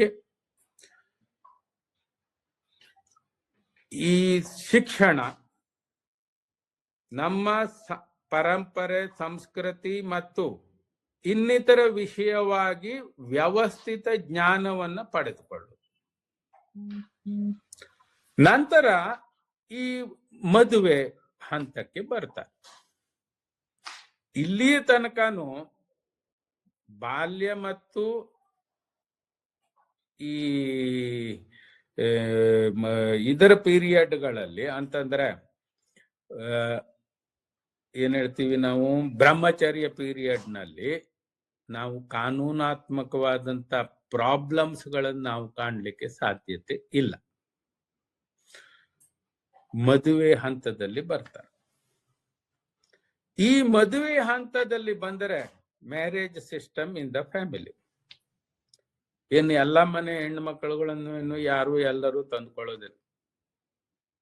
ಮೊದಲನೇದಾಗಿ ಇಲ್ಲಿ ಗೋತ್ರ, ಕುಲ, ಪ್ರವರ್ತ ಇವುಗಳನ್ನ ನಾವು, ಕುಲ ಪ್ರವರ್ತ ಅಲ್ಲ ಈಗಿಲ್ಲ, ಬರೀ ಗೋತ್ರ ಮಟ್ಟಿಗೆ ನಾವು ಇವತ್ತಿಗೂ ಸಹ ನೋಡ್ಲಿಕ್ಕೆ ಸಾಧ್ಯತೆ ಇದೆ. ಇದಕ್ಕೆ ಹೊಂದಿಕೆ ಆಗ್ಬೇಕು. ಜಾತಕ, ಅವರು ಹುಟ್ಟಿನ ದಿನ, ದಿನಾಂಕ, ನಕ್ಷತ್ರ ಅವುಗಳ ಹೊಂದಿಕೆ ಆಗ್ಬೇಕು. ಎರಡು ಕುಟುಂಬದ ಪರಂಪರೆಯಲ್ಲಿ ಸಾಮ್ಯತೆ ಇರಬೇಕು. ವೈಚಾರಿಕವಾದಂತ ಸಾಮ್ಯತೆಗಳಿರಬೇಕು. ಅಂತಹ ಕುಟುಂಬದ ಹೆಣ್ಣನ್ನು ಗಂಡನ ಜೊತೆಗೆ ವಿವಾಹವನ್ನು ಮಾಡ್ತೀವಿ. ಈಗ ನಾವು ಮೊದಲು ನಮ್ಮ ಈ ಬ್ರಾಹ್ಮಣ ವ್ಯವಸ್ಥೆಯಲ್ಲಿ ನಾವು ಇವತ್ತಿನ ತನಕನು ಸಾಮಾನ್ಯವಾಗಿ 100ಕ್ಕೆ 60ರಷ್ಟು ಜನ ಸಗೋತ್ರವನ್ನ ಮದುವೆ ಮಾಡೋದಿಲ್ಲ, ಗೋತ್ರಿಕ್ ಸಿಸ್ಟಮ್ ಅನ್ನು ಫಾಲೋ ಮಾಡ್ತೀವಿ. ನೆಕ್ಸ್ಟ್, ಗೋತ್ರ ಆದ ನಂತರದಲ್ಲಿ ಯಾವ್ಯಾವ ಗೋತ್ರಕ್ಕೆ ಬಂದವ್ ನೀವು? ಈ ಕುಲ ಅಂತಂದ್ರೆ ಈ ಅತ್ಯುತ್ತಮವಾದಂತ ಸಂಪ್ರದಾಯಗಳನ್ನ ಇಟ್ಟುಕೊಂಡಿರುವಂತ ಮನೆತನ, ಅದಕ್ಕೆ ನಾವು ಕುಲ ಅಂತ ಕರಿತೀವಿ. ಅಂತಹ ಮನೆತನದ ಹೆಣ್ಣನ್ನು ನಾವು ತರ್ತೀವಿ, ಅಥವಾ ನಮ್ಮ ಮಗನನ್ನ ಅಂತ ಹೆಣ್ಣಿಗೆ ಮದುವೆ ಮಾಡ್ತೀವಿ. ಈ ಮ್ಯಾರೇಜ್ ಅಂತ ಸಿಸ್ಟಮ್ ಬಂದಾಗ ಹಿಂದಿನ ಕಾಲದಲ್ಲಿ ಹಿರಿಯರೇ ನಿರ್ವಹಿಸ್ತಿದ್ರು. ನಾವು ವೇದದಲ್ಲೋ ಅಥವಾ ನಂತರದಲ್ಲಿ ಸಿಸ್ಟಮ್, ವೇದಿಕ್ ಪೀರಿಯಡ್ ನಂತರದಲ್ಲಿ ಈ ವ್ಯವಸ್ಥೆಯನ್ನ ಮದುವೆಯ ಬಗ್ಗಾಗಿ ಒಂದು ಅತ್ಯಂತ ಪ್ರಮುಖವಾದಂತ ಜೀವನದ ಹಂತ ಅದು. ಇವುಗಳನ್ನು ನೋಡಿದಾಗ 8 ಬಗೆಯ ವಿವಾಹಗಳನ್ನು ನಾವು ನೋಡ್ತೀವಿ. 8 ಬಗೆಯ ವಿವಾಹಗಳೆಲ್ಲವೂ ಕಾನೂನುಬದ್ಧ ಅಲ್ಲ, ಧರ್ಮಬದ್ಧವೂ ಅಲ್ಲ. ಇವತ್ತು ನಾವು ಈ ನಮ್ಮ ವ್ಯವಸ್ಥೆಯಲ್ಲಿ, ಕಾನೂನಿನ ವ್ಯವಸ್ಥೆಯಲ್ಲಿ ಬ್ರಹ್ಮ ವಿವಾಹ, ದೈವಿ ವಿವಾಹ, ಮತ್ತೆ ಈ ಪ್ರಜಾಪತ್ಯ ಮತ್ತೆ ಅಶ್ರ ವಿವಾಹ ಸಿಸ್ಟಮ್ಗಳನ್ನ ಕಾನೂನುಬದ್ಧವಾಗಿ ಒಂದು ವಿವಾಹ ಅಂತ ಕರೀತೀವಿ. ಇನ್ನು ಉಳಿದಿದ್ದು ಪೈಶಾಚ, ರಾಕ್ಷಸ, ಅಸುರ ಇವುಗಳೆಲ್ಲ ನಾವು ಗಾಂಧರ್ವ ಇವುಗಳನ್ನ ಕಾನೂನುಬದ್ಧವಾದಂತ ವಿವಾಹ ಅಂತ ನಾವು ಕಾನೂನಿನಲ್ಲಿ ಪರಿಗಣನೆ ಮಾಡೋದು. ಅಂತಂದರೆ ಒಂದು ಬ್ರಾಹ್ಮಣ ಫ್ಯಾಮಿಲಿಯಲ್ಲಿ ಈ ನಂತರ ಹೇಳಿದ 4 ಪದ್ಧತಿಗಳಲ್ಲಿ ವಿವಾಹವಿಲ್ಲ. ಬ್ರಾಹ್ಮ ವ್ಯವಸ್ಥೆಯಲ್ಲಿ, ಬ್ರಹ್ಮ ವಿವಾಹದಲ್ಲಿ ಅಂತಂದ್ರೆ ವಧುವರರು, ಪಾಲಕರು ಅವರನ್ನ ಕೊಟ್ಟು ಧರ್ಮಬದ್ಧವಾಗಿ ಮಾಡುವಂತ ಮದುವೆ. ಈ ಮದುವೆಯನ್ನ ಮಾಡುವಾಗ ಅಂದು ಮತ್ತು ಇಂದು ಪರಿಸ್ಥಿತಿಗಳು ಬಹಳ ವ್ಯತ್ಯಾಸಗಳಿದಾವೆ. ಅಂದು ವಧುವರರಿಗೆ ಸ್ವತಂತ್ರವಾದಂತ ವಿವೇಚನೆಗೆ ಬಿಡ್ತಿತ್ತಿಲ್ಲ. ಅಂತಂದ್ರೆ ಇವ್ರು ಆಗುತ್ತೋ ಇಲ್ವೋ, ಅದು ಫ್ಯಾಮಿಲಿ ಹಿರಿಯರು, ಅಜ್ಜನೋ ತಾತನೋ ಅವ್ರುಗಳು ಡಿಸೈಡ್ ಮಾಡೋದು. ಅವ್ರ ಡಿಸಿಷನ್ ಅಂತ ಮದುವೆ ಆಗೋಗ್ಬಿಡುತ್ತೆ. ಅಂಡರ್ಸ್ಟ್ಯಾಂಡಿಂಗ್ಸ್ ತಂದುಕೊಳ್ಳುವುದು. ಮದುವೆ ಆಗಿ ಹೆಂಡತಿ ಅಂತ ಆದ್ರೆ ಗಂಡನ ಧರ್ಮ ಇರುತ್ತೆ, ಹೆಂಡತಿದೇ ಆದಂತ ಧರ್ಮ ಕುಟುಂಬದಲ್ಲಿ ಇರುತ್ತೆ. ಆ ವಿಷಯವಾಗಿ ಇಬ್ಬರು ಒಂದು ಸಾಮಾನ್ಯವಾದಂತ ಮಾನಸಿಕ ಸ್ಥಿತಿಗೆ, ಅಂಡರ್ಸ್ಟ್ಯಾಂಡಿಂಗ್ಸ್ಗೆ ಬಂದ್ಬಿಟ್ಟು ಜೀವನವನ್ನು ನಡೆಸ್ತಾ ಇರು. ಆದ್ರೆ ಇವತ್ತು ಹಾಗಿಲ್ಲ. ಗಂಡು ಮತ್ತು ಹೆಣ್ಣಿನ ಕನ್ಸೆಂಟ್ ಅಂತಂದ್ರೆ ಸಮ್ಮತಿ ಬೇಕೇ ಬೇಕು. ಹಾಗಿದ್ರೆ ನೀವು ಕೇಳಬಹುದು, ಹಿಂದಿನ ವಿವಾಹದಲ್ಲಿ ಕನ್ಸೆಂಟೇ ಇಲ್ವ? ಮಂತ್ರದಲ್ಲಿ ನಾವು ನೋಡಿದಾಗ ಕನ್ಸೆಂಟ್ ಫಸ್ಟಿಗೆ ಇದ್ದೇ ಇದೆ. ಕನ್ಸೆಂಟ್ ಇಲ್ಲದೆ ಮಂತ್ರದಿಂದನೋ ಅಥವಾ ಈ ವಿವಾಹದ ಕಾರ್ಯಕ್ರಮದಲ್ಲಿ ಪುರೋಹಿತರು ಮುಂದೆ ಹೋಗೋದಿಲ್ಲ. ಕನ್ಸೆಂಟ್ ಇದ್ದೇ ಇದ್ದಾವೆ. ನಂತರ ಈ ವಿವಾಹ ಅಂತಂದ್ರೆ ಎಲ್ಲ ವಿವಾಹನೂ ವ್ಯಾಲಿಡ್ ಕಾನೂನಿನ ದೃಷ್ಟಿಯಲ್ಲಿ ಅಂತ ನಾವು ನೋಡಿದ್ರೆ, ಮೊದಲನೆಯದಾಗಿ ವಿವಾಹದಲ್ಲಿ ತಂದೆ ತಾಯಿ ಇಬ್ಬರದನ್ನು ಕೂರಿಸ್ಬಿಟ್ಟು ಮತ್ತೆ ಗಂಡು ಹೆಣ್ಣುಗಳ ಕನ್ಸೆಂಟ್ ಅನ್ನು ತೆಗೆದುಕೊಳ್ಳು, ಒಂದನೇ ಹಂತ. ಎರಡನೆಯದಾಗಿ ಕನ್ಯಾದಾನ. ಮೊದಲನೇದು ವಾಗ್ದಾನ, ಎರಡನೇದು ಕನ್ಯಾದಾನ, ಮೂರನೆಯದು ಈ ಸಪ್ತಪದಿ. ಇವುಗಳು 3 ಹಂತದಲ್ಲಿ ಮದುವೆಯಲ್ಲಿ ಇದ್ದರೆ, ಅಂತಂದ್ರೆ ಇದು 3 ವಿಷಯಗಳು ಮದುವೆಯಲ್ಲಿ ಪೂರ್ತಿ ಆಗದಿದ್ದರೆ ಅದನ್ನು ನಾವು ಕಾನೂನಿನ ಪರಿಗಣನೆಯಲ್ಲಿ ಹಿಂದೂ ವಿವಾಹದ ಕಾನೂನು ಅಡಿಯಲ್ಲಿ ಅದನ್ನು ವಿವಾಹ ಅಂತ ಹೇಳಿ ಕಾನೂನು ಕಾನೂನುಬದ್ಧವಾಗಿ ಒಪ್ಕೊಳ್ತೀವಿ. ಈ 3 ಹಂತಗಳು ವಿವಾಹದಲ್ಲಿ ಇಲ್ಲ ಅಂತಂದ್ರೆ ನಾವು ಅದನ್ನ ಮದುವೆ ವ್ಯವಸ್ಥಿತ ವ್ಯಾಲಿಡ್ ಮ್ಯಾರೇಜ್ ಅಂತ ಹೇಳಲಿಕ್ಕೆ ಆಗೋದಿಲ್ಲ. ಆದ್ದರಿಂದ ಹಿಂದಿನ ಧರ್ಮದಲ್ಲಿ ಶಾಸ್ತ್ರಿಕ್ಕಾಗಿ ಒಂದು ವ್ಯಾಲಿಡ್ ಮ್ಯಾರೇಜ್ ಅಂತ ಆಗಬೇಕು ಅಂತ ಇದ್ರೆ ಈ ಕಾನೂನಿನ ವ್ಯವಸ್ಥೆಗೆ ಅನುಗುಣವಾಗಿದ್ದರೆ ಮಾತ್ರ ಕೋರ್ಟು ಆ ಮದುವೆಯ ಸಿಂಧುತ್ವವನ್ನು ಒಪ್ಪಿಕೊಳ್ಳುತ್ತೆ. ಈ 3 ವಿಷಯಗಳು ಇಲ್ಲ ಅಂತಂದ್ರೆ ಮದುವೆ ಸಿಂಧುತ್ವವನ್ನು ಕಾಣಲಿಕ್ಕೆ ಸಾಧ್ಯತೆ ಇಲ್ಲ. It is called voidable marriage. ನಂತರ ಈ ಮದುವೆ ಸಂದರ್ಭದಲ್ಲಿ ಯಾವ ದಿಸೆಯಲ್ಲಿ ನಾವು ನಮ್ಮ ಒಂದು ಕುಟುಂಬದಿಂದ ಕಾರ್ಯಪ್ರವೃತ್ತವಾಗಬೇಕು ಹೇಳುವುದನ್ನು ಯೋಚನೆ ಮಾಡಿದ್ರೆ, ಕರೆದುಕೊಂಡು ಬಂದಂತ ಹೆಣ್ಣನ್ನ ಈಗ ನಮ್ಮಲ್ಲಿ ಸಾಮಾನ್ಯವಾಗಿ ಗಂಡನ ಮನೆಗೆ ಬೇರೆ ಕುಲದಿಂದ ಹೆಣ್ಣನ್ನ ತರುವಂತ ವ್ಯವಸ್ಥೆ ಇದೆ ಈ ಬ್ರಾಹ್ಮಣ ಸಮಾಜದಲ್ಲಿ, ಎಸ್ಪೆಷಲಿ ಈ ಹವ್ಯಕ ಬ್ರಾಹ್ಮಣ ಸಮಾಜದಲ್ಲಿ. ಕರ್ಕೊ ಬಂದ ನಂತರದಲ್ಲಿ ಅವರಿಗೆ ಈಗ ಬಂದಿರುವಂತ ಹೆಣ್ಣಿಗೆ ತೋರಿಸಬೇಕಾದಂತ ಪ್ರೀತಿ, ವಿಶ್ವಾಸ, ನಂಬಿಕೆ ತಂದೆ ಹಾಗೆ, ಗಂಡನ ಹಾಗೆ, ಮತ್ತು ಉಳಿದ ಸದಸ್ಯರುಗಳು ಅವರ ಮನೆ ಸದಸ್ಯರಾಗಿ ಅವರನ್ನ ಕಾನ್ಫಿಡೆನ್ಸ್ ನಲ್ಲಿ ತೆಗೆದುಕೊಂಡು ಅವರಿಗೂ ಸಹ ಗೌರವ, ಆತ್ಮವಿಶ್ವಾಸ, ಪ್ರೀತಿ ಎಲ್ಲವನ್ನೂ ಕೊಟ್ಬಿಟ್ಟು ಫ್ಯಾಮಿಲಿನಲ್ಲಿ ಹೊಂದ್ಕೊಂಡು ಹೋಗ್ಬೇಕಾದದ್ದು. ಅಂತಹ ವ್ಯವಸ್ಥೆ ನಮ್ಮಲ್ಲಿ, ಈ ವ್ಯವಸ್ಥೆ ನಮ್ಮ ಈ ಬ್ರಾಹ್ಮಣ ಸಮಾಜದಲ್ಲಿ ಇದೆ. ಆದರೆ ಇವತ್ತಿನ ದಿನಗಳಲ್ಲಿ ಅದು ಪ್ರಶ್ನೆ. ಇವತ್ತಿನ ದಿನಗಳಲ್ಲಿ ನಾವು ನೋಡ್ಬೇಕಾದಂತಹದ್ದು ಅಂತಂದ್ರೆ, ಬರತಕ್ಕಂತ ಹೆಣ್ಣಿಗೆ ಶಿಕ್ಷಣದಲ್ಲಿ ಉನ್ನತ ಸ್ಥಾನ ಇರಬಹುದು, ಎಜುಕೇಶನ್ ಆಗಿರಬಹುದು, ಎಂಪ್ಲಾಯ್ಮೆಂಟ್ ನಲ್ಲೂ ಅತ್ಯುನ್ನತ ಸ್ಥಾನದಲ್ಲಿ ಇರಬಹುದು. ಅಂತ ಸಂದರ್ಭದಲ್ಲಿ ಇಲ್ಲಿದ್ದಿರುವಂತ ತಾತ ಅಜ್ಜಿ ಅವರ ಟ್ರೆಡಿಷನ್ ಅನ್ನ ಇವ್ರ ಮೇಲ್ಗಡೆಗೆ ಹೇರ್ಲಿಕ್ಕೆ ಹೋದ್ರೆ ಪರಿಸ್ಥಿತಿ ಏನಾಗಬಹುದು? ಆ ಕಾರಣದಿಂದ ಈ ಮೈಕ್ರೋ ಸೊಸೈಟಿ ಅಂತಂದ್ರೆ ಸೂಕ್ಷ್ಮ ಕುಟುಂಬ ಉತ್ಪನ್ನ ಆಗಿದ್ದಿರು. ಅಲ್ಲಿ ಈ ಹೈಲಿ ಎಜುಕೇಟೆಡ್ ವುಮೆನ್ಸ್ ಅಂತಹ ಫ್ಯಾಮಿಲಿಯಲ್ಲಿ ಹೋಗಿ ಉಳ್ಕೊಳ್ಳಿಕ್ಕೆ ಸಾಧ್ಯತೆ ಇಲ್ಲ. ಈಗ ಹುಡುಗನು ಎಜುಕೇಟೆಡ್, ಒಳ್ಳೆ ಆದಾಯ ಬರುವಂತಹದ್ದು ವೃತ್ತಿಯನ್ನು ಮಾಡ್ತಾನೆ, ಅವೆಲ್ಲ ಇದ್ರೆ ಅವು ಎರಡೇ ಡಿವೈಡ್ ಆಗ್ತವೆ. ಇನ್ನು ಡಿವೈಡ್ ಆಗ್ಲಿಕ್ಕೆ ಕೊಡ್ಲಿಲ್ಲ ಗಂಡು ಮತ್ತು ಗಂಡಿನ ಅಂತಂದ್ರೆ ಅಪ್ಪ ಅಮ್ಮ ಅಜ್ಜ ಇವರು ಗಂಡನ್ನ ಸ್ಟ್ರಾಂಗ್ ಆಗಿ ಹಿಡ್ಕೊಂಡ್ರು ಅಂತಂದ್ರೆ ಡೈವರ್ಸಿಗೆ ಹೋಗುತ್ತೆ. ಅಂತ ಸಂದರ್ಭದಲ್ಲಿ ನಮ್ಮ ಕುಟುಂಬವನ್ನ ಕಾಪಾಡುವುದು ಹೇಗೆ ಹೇಳುವುದು ಅತ್ಯಂತ ಮುಖ್ಯವಾದಂತ ವಿಷಯ.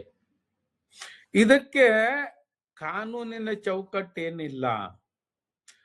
ಅವರ ಬರತಕ್ಕಂತ ಗಂಡು ಹೆಣ್ಣುಗಳ ಅಥವಾ ಮದುವೆ ಆಗತಿದ್ದ ವ್ಯಕ್ತಿಗಳ ಅಂಡರ್ಸ್ಟ್ಯಾಂಡಿಂಗ್ಸ್ ಬಿಟ್ರೆ ಇನ್ನೇನು ಇಲ್ಲ.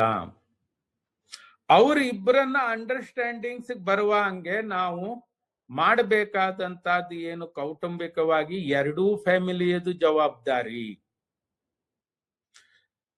ಈಗ ನಮ್ಮ ಬ್ರಾಹ್ಮಣ ಸಮಾಜದಲ್ಲಿ ಒಂದು ಗಂಡು ಹೆಣ್ಣು ಡೈವರ್ಸ್ ಆಗಿ ಕೋರ್ಟಿಗೆ ಹೋಗಿ ಮುಟ್ಟಿತು ಅಂತಂದ್ರೆ ಸ್ಟೇಷನ್, ಪೊಲೀಸು, ಕಂಪ್ಲೇಂಟು ಅವುಗಳೆಲ್ಲ ಆಯ್ತು ಅಂತಂದ್ರೆ ಉಳಿದ ಸಮಾಜದ ಮೇಲೆ ಹೇಗೆ ಎಫೆಕ್ಟ್ ಬೀಳ್ಬಹುದು?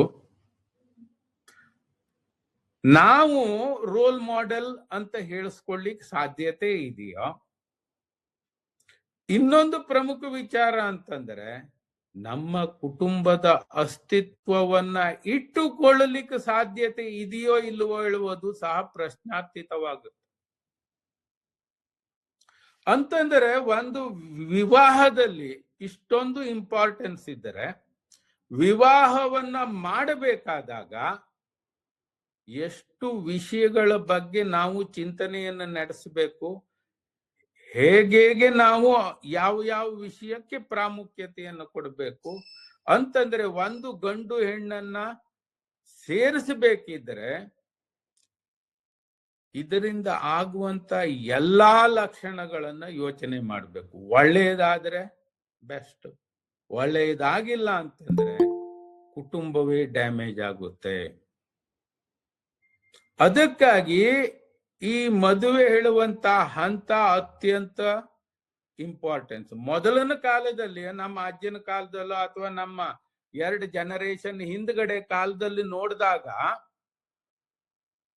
ಮದುವೆ ಅಂತಂದ್ರೆ ಮದುವೆ ಆಗ್ತಿತ್ತು, ಹುಟ್ಟದಂಗೆನೆ ಮದುವೆ ಒಂದು ಹಂತದಲ್ಲಿ ಆಗೋಗ್ತಿತ್ತು.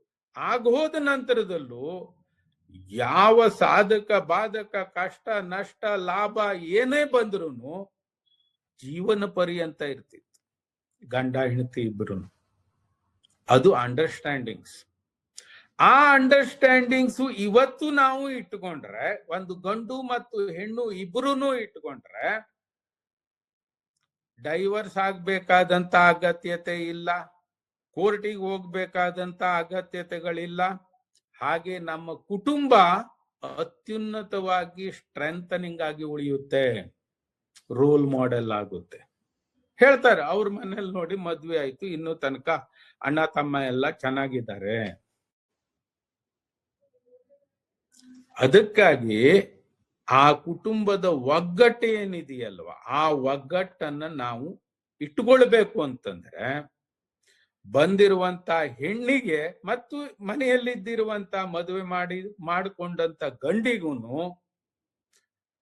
ಅವರವರ ಕುಟುಂಬವನ್ನ ರಕ್ಷಣೆ ಮಾಡುವುದು ಹೇಗೆ, ಯಾವ ವಿಚಾರಗಳು ಆ ರಕ್ಷಣೆಗೆ ಬಾಧ್ಯಸ್ಥವಾಗುತ್ತೆ ಅಂತ ಹೇಳುವ ವಿಷಯವನ್ನ ಅವರಿಬ್ಬರಿಗೆ ಪರಿಗಣನೆ ಮಾಡಿ ಅವರಿಬ್ಬರ ಜ್ಞಾನಕ್ಕೆ ತರಿಸಬೇಕಾದಂತಹದ್ದು ಹಿರಿಯರಾದಂತ 2 ಗಂಡು ಮತ್ತು ಹೆಣ್ಣಿನವರ ಕುಟುಂಬ. ಬ್ರಾಹ್ಮಣ ಸಮಾಜದಲ್ಲಿ ಇದು ಆಗಲೇಬೇಕು. ಈ ಅಂಡರ್ಸ್ಟ್ಯಾಂಡಿಂಗ್ಸ್ ಅನ್ನ ಎರಡೂ ಪಾಲಕರು ಮಾಡಿ ಅವರ ಕುಟುಂಬವನ್ನ ಕಂಟಿನ್ಯೂಟಿ ಮುಂದುವರಿಸಿಕೊಂಡು ಹೋಗ್ಬೇಕು ಹೇಳುವಂತ ದೃಷ್ಟಿಯಿಂದ ಮಾಡ್ಲಿಲ್ಲ ಅಂತಂದ್ರೆ ಬ್ರಾಹ್ಮಣ ಸಮಾಜ ನಶಿಸುತ್ತೆ. ಅದನ್ನು ಬೇಕಾದ್ರೆ ಬರೆದಿಟ್ಕೊಂಡು ನೋಡಿ. ಯಾತಕ್ಕೆ ಅಂದ್ರೆ ಇವತ್ತಿನ ಯಾವುದೇ ಬ್ರಾಹ್ಮಣ ಗಂಡಾಗ್ಲಿ ಹೆಣ್ಣಾಗ್ಲಿ ವಿದ್ಯಾವಂತ 100ಕ್ಕೆ 80ರಷ್ಟು ವಿದ್ಯಾವಂತರೇ, 100ಕ್ಕೆ 80ರಷ್ಟು ಆದಾಯ ಇದ್ದವರೇನೆ. ಎಲ್ಲಾ ಪರ್ಟಿಕ್ಯುಲರ್ ಫೀಲ್ಡ್ ನಲ್ಲೂ ನಾವು ನನ್ನ ಲಾಸ್ಟ್ ಟೈಮ್ ಹೇಳಿದಂತೆ ಬ್ರಾಹ್ಮಣರು ಎಷ್ಟು ಮುಂದಿದ್ದಾರೆ, ಅವರು ಕ್ವಾಂಟಮ್ ನಲ್ಲಿ ಅಂತಂದ್ರೆ ಸಂಖ್ಯೆಯಲ್ಲಿ ಕಡಿಮೆ ಇದ್ರು ವಿಚಾರಧಾರ ಶಕ್ತಿ ಸಾಮರ್ಥ್ಯದಲ್ಲಿ ಬಹಳ ಮುಂದಿದ್ದಾರೆ. ಎಲ್ಲಾ ದೇಶದಲ್ಲೂ ಇವತ್ತಿಗೆ ನಾವು ಬ್ರಾಹ್ಮಣರನ್ನ ಕಾಣಬಹುದು. ಅಂತಹ ಬ್ರಾಹ್ಮಣ ಒಂದು ಕುಲ ಕಮ್ಯುನಿಟಿ ನಾವು ಈ ಅಂಡರ್ಸ್ಟ್ಯಾಂಡಿಂಗ್ಸ್ ಅನ್ನ ಮಾಡಿಸಿಲ್ಲ ಅಂತಂದ್ರೆ ಯಾವುದೇ ಕಾಲದಲ್ಲೂ ಸಹ ಕ್ಷಯಿಸಬಹುದು. ಈ ಮದುವೆಯ ಹಂತದಲ್ಲಿ ಗಂಡು ಮತ್ತು ಅವರವರ ಹೆಣ್ಣಿಗೆ ಸರಿಯಾದಂತ ಕಲ್ಪನೆಗಳನ್ನು ಕೊಟ್ಟು ಹೆಣ್ಣು ಹೆಚ್ಚಿಗೆ ಸಂಬಳ ಪಡೀತಾ ಇರ್ಬೋದು ಅಥವಾ ಹೆಚ್ಚಿನ ವಿದ್ಯಾವಂತ ಇರಬಹುದು, ಮದುವೆಗೆ ಅದು ಸಂಬಂಧ ಇಲ್ಲ. ಒಂದು ಗಂಡು ಮತ್ತು ಹೆಣ್ಣಿನ ಪ್ರೀತಿಯ ವಿಷಯವಾಗಿ ಅಥವಾ ಆ ಕುಟುಂಬವನ್ನ ನಡೆಸುವ ವಿಷಯವಾಗಿ ಎಜುಕೇಶನ್ ಎನ್ನುವ ತಾನು ದೊಡ್ಡವನು ತಾನು ಹೆಚ್ಚಿಗೆ ದುಡಿತೀನಿ ನೀನ್ ಹೆಚ್ಚಿಗೆ ದುಡಿತೀಯ ಗಂಡು ಹೆಣ್ಣುಗಳಲ್ಲಿ ಇರಲೇಬಾರ್ದು. ಪ್ರೀತಿ, ವಿಶ್ವಾಸ, ನಂಬಿಕೆ, ಈ 3 ವಿಷಯಗಳು ಒಂದು ಗಂಡು ಹೆಣ್ಣಿನಲ್ಲಿ ಇದ್ದರೆ ಮತ್ತೆ ಯಾವ ವಿಷಯವಾಗೂ ಬ್ರೇಕಪ್ಗೆ ಆಸ್ಪದ ಇಲ್ಲ.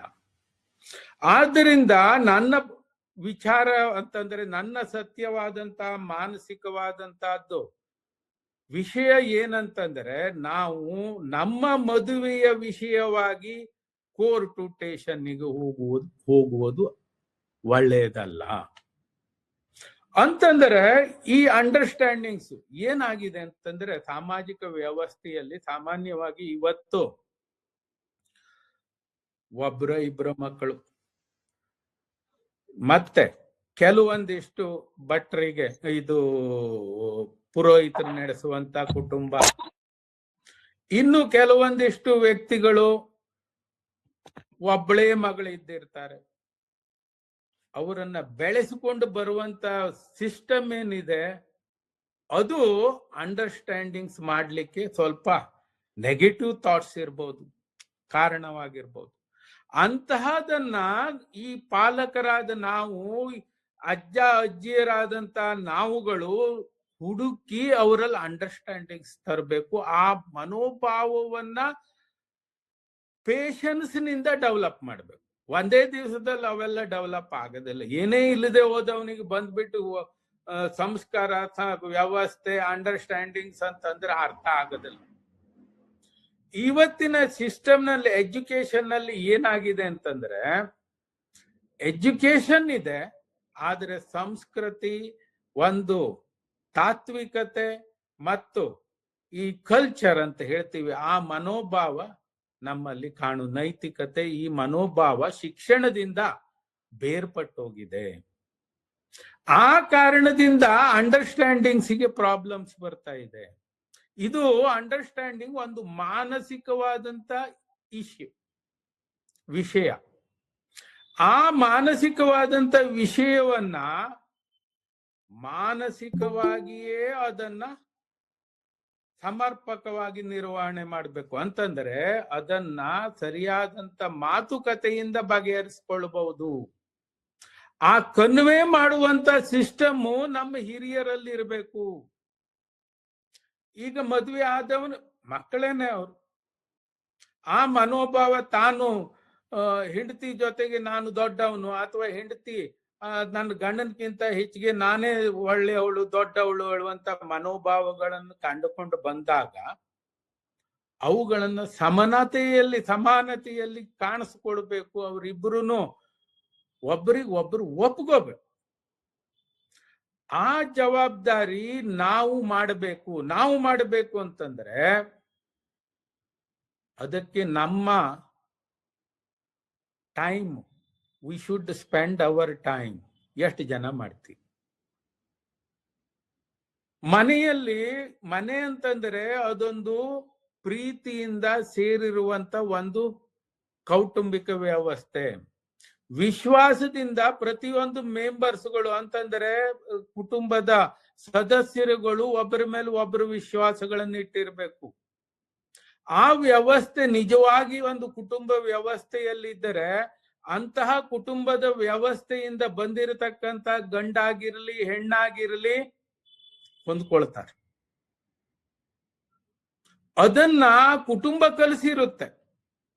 ಅದನ್ನ ನಾವು ಮೊದಲು ನಮ್ಮ ಸಮಾಜದಲ್ಲಿ ಮಾತ್ರ, ಅಂತಂದ್ರೆ ಬ್ರಾಹ್ಮಣ ಕುಟುಂಬದಲ್ಲಿ ಮಾತ್ರ ನೋಡ್ಲಿಕ್ಕೆ ಸಾಧ್ಯತೆ ಇತ್ತು.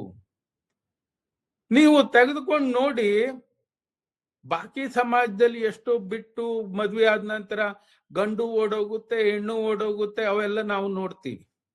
ನಮ್ಮ 2 ಜನರೇಷನ್ ಹಿಂದ್ಗಡೆಗೆ ಹೋಗಿ ನೋಡಿದ್ರೆ ಯಾರು ಕಟ್ಕೊಂಡು ಅವ್ರು ಬಿಟ್ಟು ಓಡೋಗಿದ್ದಾರೆ.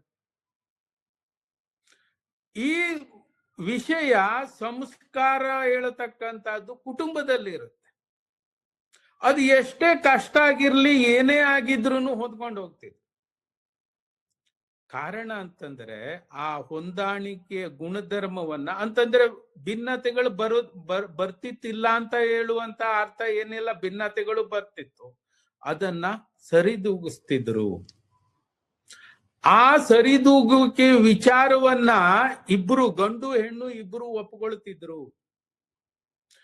ಅದಕ್ಕಾಗಿ ಆ ಕುಟುಂಬ ಸ್ಟ್ರೆಂಥನ್ ಆಗಿತ್ತು. ಆ ಕುಟುಂಬ ಮುಂದೆ ಒಂದು ರೋಲ್ ಮಾಡೆಲ್ ಆಗಿತ್ತು.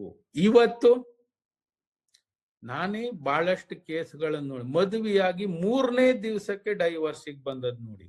3ನೇ ದಿವಸ, 1ನೇ ದಿವಸ ಮದುವೆ, 2ನೇ ದಿವಸ ಅದೇ ಮನೆಯಲ್ಲೇ ಇದ್ದಿರೋದು, 3ನೇ ದಿವಸ ಮನೆ ಬಿಟ್ಟು ಓಡೋಗಿದ್ದರು. ಇಂತಹ ಮದುವೆ ಅಂತಂದ್ರೆ ಅವಳು ಎಜುಕೇಟೆಡ್ ಅಲ್ವಾ? ಎಜುಕೇಟೆಡ್, ಎಂಪ್ಲಾಯ್ಮೆಂಟ್ ನಲ್ಲೂ ಇದ್ದಾಳೆ, ಪ್ರೈವೇಟ್ ಕಂಪನಿನಲ್ಲಿ ಸಾಫ್ಟ್ವೇರ್. ಮದುವೆ ಆಗು ಪೂರ್ವದಲ್ಲಿ ನನಗೆ ನೀನು ಬೇಡ ಹೇಳುವಷ್ಟು ಮನೋಧರ್ಮನೂ ಇತ್ತಿಲ್ಲ ಅಂತಂದ್ರೆ ಅದಕ್ಕೆ ಕೊರತೆ ಸಂಸ್ಕಾರದ್ದು. ನಾವು ಒಂದು ಈ ಮದುವೆ ಅಂತ ಹೇಳಿದ್ರೆ ಇಬ್ರು ಪರಸ್ಪರವಾಗಿ ಒಪ್ಪಿಕೊಂಡು ಮಾಡುವಂತದ್ದು. ಅದನ್ನ ಮದುವೆ ಪೂರ್ವಭಾವಿಯಾಗಿ ಹೇಳಿದ್ದೀರಿ ಯಾರಾದ್ರೂ ಎಳ್ಕೊಂಡೋಗಿ ಏನಾದ್ರೂ ಮದುವೆ ಮಾಡ್ತಿದ್ರ? ಇಲ್ಲ. 3 ದಿವಸಕ್ಕೆ ವಿವಾಹದ ಬ್ರೇಕಪ್ ಆಗಿ ಎಲ್ಲಿ ಇದ್ದಾರೆ ಅಂತಾನೆ ಗೊತ್ತಿಲ್ಲ. ಆ ಪರಿಸ್ಥಿತಿಯಲ್ಲಿ ಇದ್ರೆ ನಮ್ಮ ಸಮಾಜದವರೇ, ನಮ್ಮ ಕುಟುಂಬದವರೇ ಅಂತಂದ್ರೆ ಬ್ರಾಹ್ಮಣ ಕುಟುಂಬದಲ್ಲಿ ಇದ್ದರು ಅಂತ. ಆ ಪರಿಸ್ಥಿತಿಯನ್ನು ನಾವು ಇವತ್ತಿನ ದಿನದಲ್ಲಿ ಹೇಗೆ ಬದಲಾವಣೆ ಆಗಿದೆ, ವೈಜ್ಞಾನಿಕವಾಗಿ ಬದಲಾವಣೆ ಅಂತಂದ್ರೆ ಬದಲಾವಣೆಯಿಂದ ನಮ್ಮ ಜೀವನ ಈ ಪರಿಕಲ್ಪನೆಗಳೇ ಬದಲಾವಣೆಗಳಾಗಿ ಸಂಸ್ಕಾರ ವಂಚಿತರಾಗಿ ಒಂದು ಮನುಷ್ಯನಾಗಿದ್ದೀವಿ ಅಷ್ಟೆ. ನನಗೆ ಈ ಕುಟುಂಬ ಅಂತಂದ್ರೆ, ಕುಟುಂಬದ ವ್ಯವಸ್ಥೆ ಅಂತಂದ್ರೆ ಬರೀ ನನ್ನ ಸುಖ ದುಃಖಗಳ ಅಥವಾ ನನ್ನ ಆಸೆಗಳ ಪೂರೈಸುವಂತ ವಿಷಯವಲ್ಲ. ಅದು ಎಲ್ಲಾ ಸದಸ್ಯರುಗಳ ಪ್ರೀತಿ, ವಿಶ್ವಾಸ, ಆಸೆಗಳ ಈಡೇರಿಸಬೇಕಾಗಿರುತ್ತೆ. ಅದು ಬಾಧ್ಯತೆಯ ವಿಷಯ. ಆ ಬಾಧ್ಯತೆ ಯಾವ ಮನುಷ್ಯನಲ್ಲಿ ಇದೆಯೋ ಅವನ ಅಂಡರ್ಸ್ಟ್ಯಾಂಡಿಂಗ್ಸ್ ನಲ್ಲಿ ಇದ್ದೇ ಇರ್ತಾನೆ. ಅದಕ್ಕಾಗಿ ನಾನು ಹೇಳ್ತಿದ್ದಿರೋದು, ಇಂತಹ ವಿಷಯಗಳು ನಮ್ಮ ಬ್ರಾಹ್ಮಣ ಸಮಾಜದಲ್ಲಿ ಇವತ್ತಿನ ದಿವಸ ಹೆಚ್ಚಿಗೆ ಆಗ್ತಾ ಇದ್ದಾವೆ. ಈ ಮದುವೆ ಆಗಿರ್ತಕ್ಕಂಥ ಗಂಡಿಗಾಗ್ಲಿ, ಮದುವೆ ಆಗಿರತಕ್ಕಂಥ ಗಂಡು ಹೆಣ್ಣನಲ್ಲಾಗಲಿ, ನಾವು ಪರಸ್ಪರವಾಗಿ ನಂಬಿಕೆಯಿಂದ, ಪ್ರೀತಿಯಿಂದ, ಅಂಡರ್ಸ್ಟ್ಯಾಂಡಿಂಗ್ಸ್ ನಿಂದ ಇದ್ದಲ್ಲಿ ಈ ಬ್ರೇಕಪ್ ವಿಷಯ ಬರಲಿಕ್ಕೆ ಸಾಧ್ಯತೆಯೇ ಇಲ್ಲ. ಇದಕ್ಕೆ ನಮಗೆ ಇವತ್ತಿನ ದಿನಗಳಲ್ಲಿ ಎಲ್ಲರೂ ಶಿಕ್ಷಣವಂತರು, ಸಂಸ್ಕಾರವಂತರು ಅಂತ ಹೇಳುವುದಾದಲ್ಲಿ ಹಿರಿಯರು ಹೇಳಿ ಮಾಡುವಂತ ಅಗತ್ಯತೆಯನ್ನು ಬರೋದಿಲ್ಲ. ನಾವು ನಾವಾಗಿಯೇ ಆ ವಿಷಯಗಳನ್ನ, ತಪ್ಪು ಕಲ್ಪನೆಗಳನ್ನ ಸರಿದೂಗಿಸಿಕೊಳ್ಳುವಂತ ಸಾಮರ್ಥ್ಯವನ್ನ ಪ್ರತಿ ಒಂದು ಗಂಡು ಹೆಣ್ಣು ತಿಳ್ಕೊಳ್ಬೇಕು. ನನ್ನ ಕುಟುಂಬ ಮದುವೆ ಮಾಡಿದ ನಂತರದಲ್ಲಿ ನನ್ನ ಕುಟುಂಬ, ನಾನು ಅದನ್ನ ಪ್ರೊಟೆಕ್ಟ್ ಮಾಡಬೇಕು, ಆ ಕುಟುಂಬದ ವಂಶವನ್ನ ಬೆಳೆಸಬೇಕು ಅಂತ ಹೇಳುವಂತ ಉದ್ದೇಶ ಪ್ರತಿ ಗಂಡು ಹೆಣ್ಣಿಗಿದ್ದಿರ್ಬೇಕು.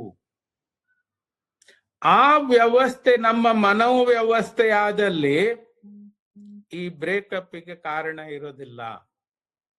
ನಂತರ ಈ ಮದುವೆಯಲ್ಲಿ ಇವತ್ತಿನ ದಿವಸ ನಾವು ಕೇಳಲಾರದೆ ಹೋದಂತಹದ್ದು, ಹೇಳಲಾರದೆ ಹೋದಂತ ವಿಷಯಗಳು ಎಲ್ಲ ಬರ್ತವೆ. ಅವುಗಳನ್ನ ನಾನು ಪ್ರಸ್ತುತವಾಗಿ ನನಗೆ ಹೇಳಲಿಕ್ಕೆ ಇಷ್ಟನೂ ಇಲ್ಲ.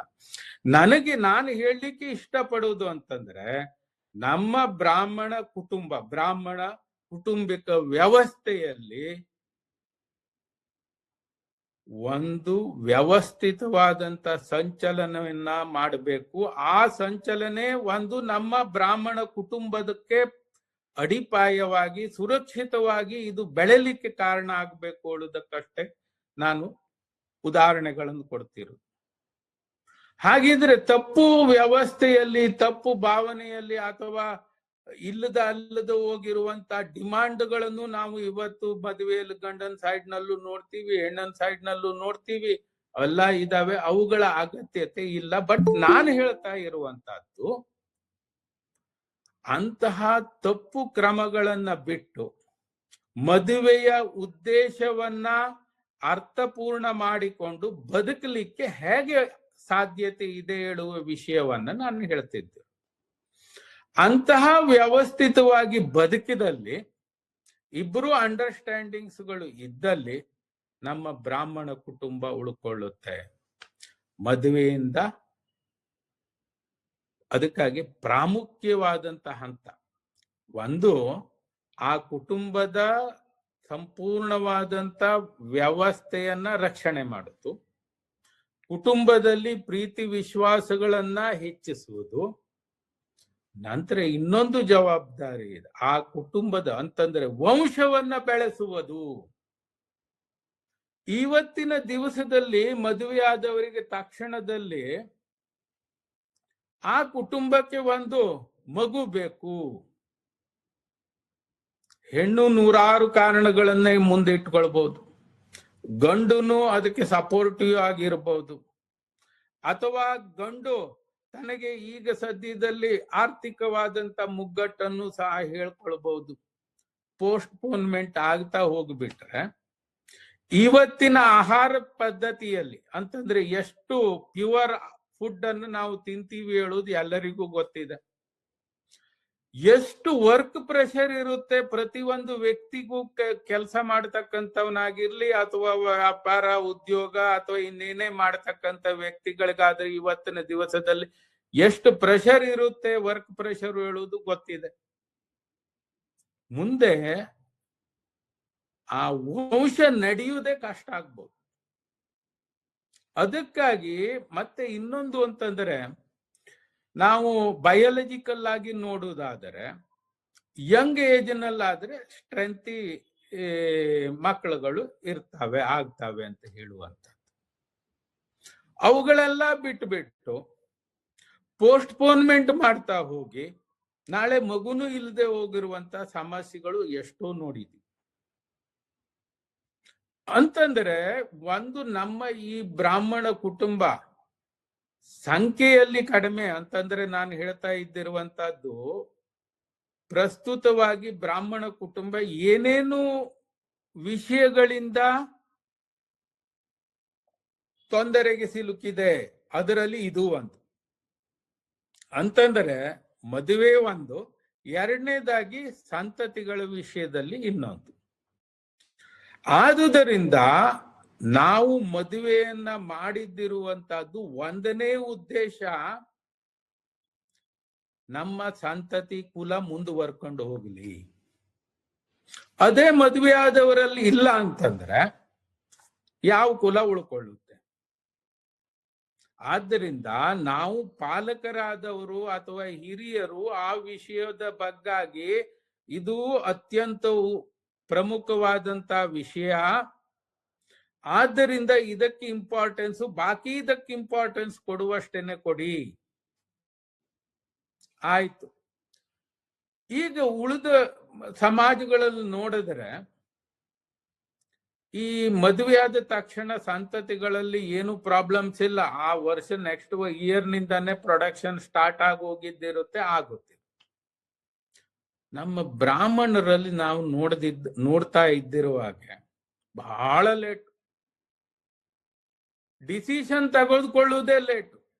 ಅಲ್ಲಿ ತನಕ ಬಾಕಿ ಏನೇನೋ ಡೆವಲಪ್ಮೆಂಟ್ ಆಗಿ ಸಂತತಿಗಳು ಕುಂಟುತ್ತಾ ಇದ್ದಾವೆ. ಎಸ್ಪೆಷಲಿ ಬಹಳಷ್ಟು ತಪ್ಪು ಕಲ್ಪನೆಗಳಿದ್ದಾವೆ. ಮದುವೆಯಾಗಿ ಮಕ್ಕಳಾದ ನಂತರ ಸೌಂದರ್ಯ ಕೆಟ್ಟುತ್ತೆ, ಮದುವೆಯಾಗಿ ಮಕ್ಕಳಾದ ನಂತರ ಇಲ್ಲದೆ ಹೋದಂತ ಕೆಲಸಗಳು ಅಂತಂದ್ರೆ ಜವಾಬ್ದಾರಿ, ಮಕ್ಕಳು ಸಾಕ್ಬೇಕಲ್ಲ, ಆ ಜವಾಬ್ದಾರಿಗಳು ಬರುತ್ತೆ. ಮದುವೆಯಾಗಿ ಮಕ್ಕಳಾಗೋಗ್ಬಿಟ್ರೆ ಅವ್ರ ಸ್ಕೂಲು ಎಕ್ಸ್ಪೆಂಡಿಚರ್ಸು ಅವು ಇವು ಎಲ್ಲ ಬಹಳಷ್ಟು ಪ್ರಾಬ್ಲಮ್ಸ್ಗಳಾಗುತ್ತೆ. ಇವೆಲ್ಲ ಯೋಚನೆ ಮಾಡಿ ಪೋಸ್ಟ್ಪೋನ್ಮೆಂಟ್ ಮಾಡಿ. ಹಾಗಲ್ಲ, ನಾವು ಈಗ ಪ್ರಸ್ತುತವಾಗಿ ಒಂದು ಜೀವಿಗೆ ಉತ್ಪನ್ನ ಆದರೆ, ಮಗು ಬಂದರೆ ಅದನ್ನ ನಾವು ಆಹಾರ ಮತ್ತು ಅದಕ್ಕೆ ಸಾಧ್ಯತೆ ಕೊಡುವಂತ ಶಕ್ತಿ ಇಲ್ಲದಿದ್ರು ಆ ಶಕ್ತಿಯನ್ನ ನನಗೆ ಕೊಟ್ಟಿದ್ದಾನೆ ಅಂತ ಹೇಳುವ ದೃಷ್ಟಿಯಲ್ಲಿ ನಾವು ಕೆಲಸ ಮಾಡ್ತಾ ಬಂದ್ರೆ ಏನು ತೊಂದರೆ ಆಗೋದಿಲ್ಲ. ನಾವು ಏನ್ ಮಾಡ್ತೀವಿ, ತಪ್ಪು ಕಲ್ಪನೆ, ನನ್ನ ಮಗ ಹುಟ್ಟಿದ ತಕ್ಷಣನೇ ಕಾನ್ವೆಂಟಿಗೆ ಹೋಗಿ ಇದಕ್ಕೆ ಹೋಗ್ಬೇಕು, ಆ ಸ್ಕೂಲಿಗೆ ಹೋಗ್ಬೇಕು, ಅಲ್ಲೇ ಹೋಗ್ಬೇಕು. ಪ್ರೈಮರಿ ಸ್ಕೂಲ್ ಇದೆಯಲ್ವಾ? ಏನು ನಾವು ನೀವು ನಮ್ಮ ಅಜ್ಜ ಎಲ್ಲ ದೊಡ್ಡ ದೊಡ್ಡ ಸ್ಕೂಲ್ಗಳಲ್ಲಿ ಬಂದವರೇನಲ್ಲ. ಮನುಷ್ಯ ಬದುಕಬೇಕು, ಶ್ರಮ ಪಡಬೇಕು, ಮತ್ತೆ ಅವನಿಗೆ ಉದ್ದೇಶ ಇದ್ರೆ ಯಾವ ಸ್ಕೂಲ್ನಲ್ಲಿ ಓದಿದ್ರು ಒಂದೇನೆ. ಈಗ ನೀವು ದೊಡ್ಡ ವ್ಯಕ್ತಿಗಳನ್ನೆಲ್ಲ ನೀವು ಬೇಕಿದ್ರೆ ತೆಗೆದು ನೋಡಿ, ಸೈಂಟಿಸ್ಟ್ ಆಗಲಿ ಅಥವಾ ದೊಡ್ಡ ಪೊಲಿಟಿಕಲ್ ಪೊಸಿಷನ್ ಅಲ್ಲಿ ಇದ್ದವರಾಗಿರ್ಲಿ, ಯಾವ ಸ್ಕೂಲ್ ನಲ್ಲಿ ಓದ್ಕೊ ಬಂದವರು ಅಂತ ತೆಗೆದು ನೋಡಿ. ಅದಕ್ಕಾಗಿ ಅದೆಲ್ಲ ನಾವು ಚಿಂತನೆ ಮಾಡ್ತಾ ಹೋಗ್ಬಾರ್ದು. ನಮ್ಮ ಕೈನಲ್ಲಿ ಆ ಟೈಮ್ ನಲ್ಲಿ ಏನು ಸಾಧ್ಯತೆ ಇದೆಯೋ ಮಾಡುವಂತ ಬಾಧ್ಯತೆಯನ್ನ ನಮ್ಮ ಮೇಲೆ ಇಟ್ಕೊಂಡು ನಾವು ಮಾಡ್ತಾ ಇರ್ತೀವಿ. ಆದ್ದರಿಂದ ನಮ್ಮ ಈ ಪರ್ಟಿಕ್ಯುಲರ್ ಈ ಕುಟುಂಬಕ ವ್ಯವಸ್ಥೆಯಲ್ಲಿ ಕುಲ ಮುಂದುವರಿಸುವಿಕೆ, ಸಂತಾನದ ವಿಷಯವಾಗಿ ಪ್ರಾಬ್ಲಮ್ ಆಗ್ತಾ ಇದೆ. ಅದಕ್ಕಾಗಿ ನನ್ನ ರಿಕ್ವೆಸ್ಟ್ ಏನಂತಂದ್ರೆ, ಎಲ್ಲಾ ಹಿರಿಯರಲ್ಲೂ ಪಾಲಕರಲ್ಲೂ ಕೇಳ್ಕೊಳ್ಳುವುದೇನಂತಂದ್ರೆ, ಮದುವೆಯನ್ನ ವ್ಯವಸ್ಥಿತವಾಗಿ ಮಾಡಿ, ವ್ಯವಸ್ಥಿತ ಅಂತಂದ್ರೆ ಖರ್ಚು ಮಾಡುವುದು ಅಂತಲ್ಲ, ಇಬ್ಬರ ಅಂಡರ್ಸ್ಟ್ಯಾಂಡಿಂಗ್ಸು ಅದೆಲ್ಲ ನೋಡ್ಬಿಟ್ಟು ಮಾಡಿ, ಅವರಿಗೆ ವಂಶವನ್ನ ಬೆಳಗಿಸುವಂತಹದ್ದು, ಮುಂದುವರಿಸಿಕೊಂಡು ಹೋಗುವಂತಹದ್ರ ವಿಷಯ ಬಗ್ಗೂ ಸ್ಪಷ್ಟವಾದಂತ ಕಲ್ಪನೆಗಳನ್ನು ಮೊದಲೇ ಕೊಡಿ. ಆದ್ದರಿಂದ ಈ ನಮ್ಮ ಮೇಜರ್ ಪ್ರಾಬ್ಲಮ್ಸ್, ನಮ್ಮ ವಂಶ, ನಮ್ಮ ಕಮ್ಯುನಿಟಿ ಬೆಳೆಯುವುದರ ಒಂದು, ಎರಡನೇದಾಗಿ ಮದುವೆಯ ಸಂಬಂಧ ಗಟ್ಟಿಯಾಗಿ ಉಳಿದುಕೊಳ್ಳುವುದು ಎರಡನೇ ಇಂಪಾರ್ಟೆನ್ಸ್. ಈ ವಿಷಯವಾಗಿ ಕಾನೂನಿನ ಪರಿಮಿತಿಯಲ್ಲಿ ಹೇಳುವುದಾದರೆ, ಗಂಡು ಹೆಣ್ಣಿಗೆ ಸ್ವಾತಂತ್ರ್ಯ ಸ್ವಾಭಾವಿಕವಾಗಿದೆ, ದರ್ ಇಸ್ ನೋ ಡಿಸ್ಕ್ರಿಮಿನೇಷನ್. ಆದರೆ ಆ ಸ್ವಾತಂತ್ರ್ಯ ದುರಾಂಕಾರಕ್ಕೆ ಹೋಗಬಾರದು, ಗಂಡಿಗಾಗ್ಲಿ ಹೆಣ್ಣಿಗಾಗ್ಲಿ. ಆ ಸ್ವಾತಂತ್ರ್ಯವನ್ನ ಮಿತಿಯಲ್ಲಿಟ್ಟುಕೊಂಡು ನಾನು ನೀನು ಸಮಾನರು ಹೇಳುವಂತ ವಿಷಯವನ್ನ ನಾವುಗಳು ತೆಗೆದುಕೊಂಡ್ರೆ ಆಗ ಒಂದು ಕುಟುಂಬ ಉಳ್ಕೊಳ್ಳಿಕ್ಕೆ ಸಾಧ್ಯತೆ ಇದೆ. ಇನ್ನು ಕೆಲವೊಂದು ಇಷ್ಟು ಟೈಮ್ ನಲ್ಲಿ ಏನಾಗುತ್ತೆ ಅಂತಂದ್ರೆ, ಗಂಡಿಗೋ ವಿವೇಕದ ಕಡಿಮೆ ಅಥವಾ ಹೆಣ್ಣಿಗೋ ವಿವೇಕದ ಕಡಿಮೆ ಇಂಥದ್ದೇನಾದರೂ ಇದ್ದಲ್ಲಿ ಒಂದೊಂದು ಹಳ್ಳಿಗಳಲ್ಲಿ ಅಥವಾ ಸಿಟಿ ಮೇಲ್ಗಡೆ ಇದ್ದಲ್ಲಿ ಸಿಟಿ ಮೇಲೆ ಒಂದು ಗ್ರೂಪ್ ಅನ್ನ ನಾವು ರಚನೆ ಮಾಡ್ಕೋಬೇಕು. ಅಂತಂದ್ರೆ ನಮ್ಮ ಸಮಾಜದ ಉಳಿವಿನ ದೃಷ್ಟಿಯಿಂದ ನಾನು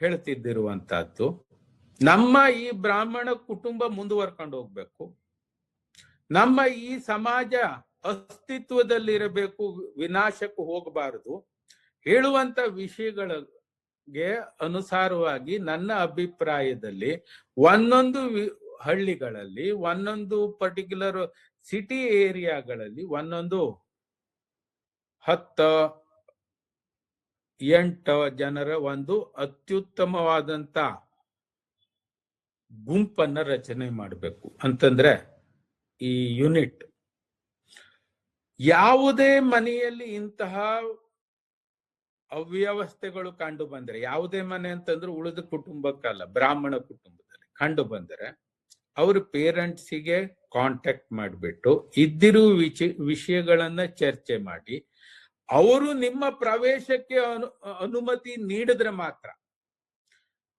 ನೀವುಗಳು ಹೋಗಿ ಅವರ ಕುಟುಂಬದ ಸಮಸ್ಯೆಯನ್ನ ಬಗೆಹರಿಸುವಲ್ಲಿ ಸಹಾಯ ಮಾಡಿದರೆ ಅದೊಂದು ಉಪಕಾರ, ನಮ್ಮ ಬ್ರಾಹ್ಮಣ ಕುಟುಂಬಕ್ಕೆ ಮಾಡುವಂತ ಉಪಕಾರ ಅಂತ ನಾನು ಭಾವಿಸ್ತೇನೆ.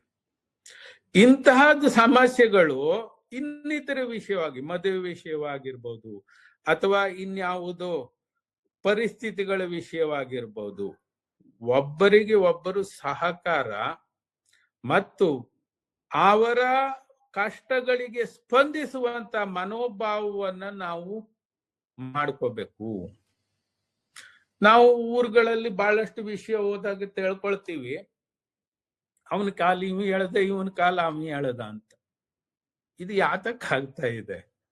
ಇದಕ್ಕೆ ಕಾರಣ ಏನು ಹೇಳುವಂತಹದ್ದನ್ನ ವಿಚಾರ ಮಾಡಿದ್ರೆ ನಮ್ಮ ಸ್ವಾರ್ಥತೆ. ಆ ಸ್ವಾರ್ಥ ಮನೋಭಾವ, ನಾನು ಒಬ್ಬನೇ, ನನಗ್ ಒಂದೇ ಅಂತ ಹೇಳುವಂತ ವಿಚಾರವನ್ನ ಬಿಟ್ಟು ಬಿಡ್ಬೇಕು. ಯಾತಕ್ಕೆ ಅಂತಂದ್ರೆ ಅದು ನಮ್ಮ ಸಂಸ್ಕೃತಿ ಅಲ್ಲ. ನಮ್ಮ ಸಂಸ್ಕೃತಿ ಹೇಳುದು ನಾವು ಹೇಳ್ಕೊಳ್ಳೋದು.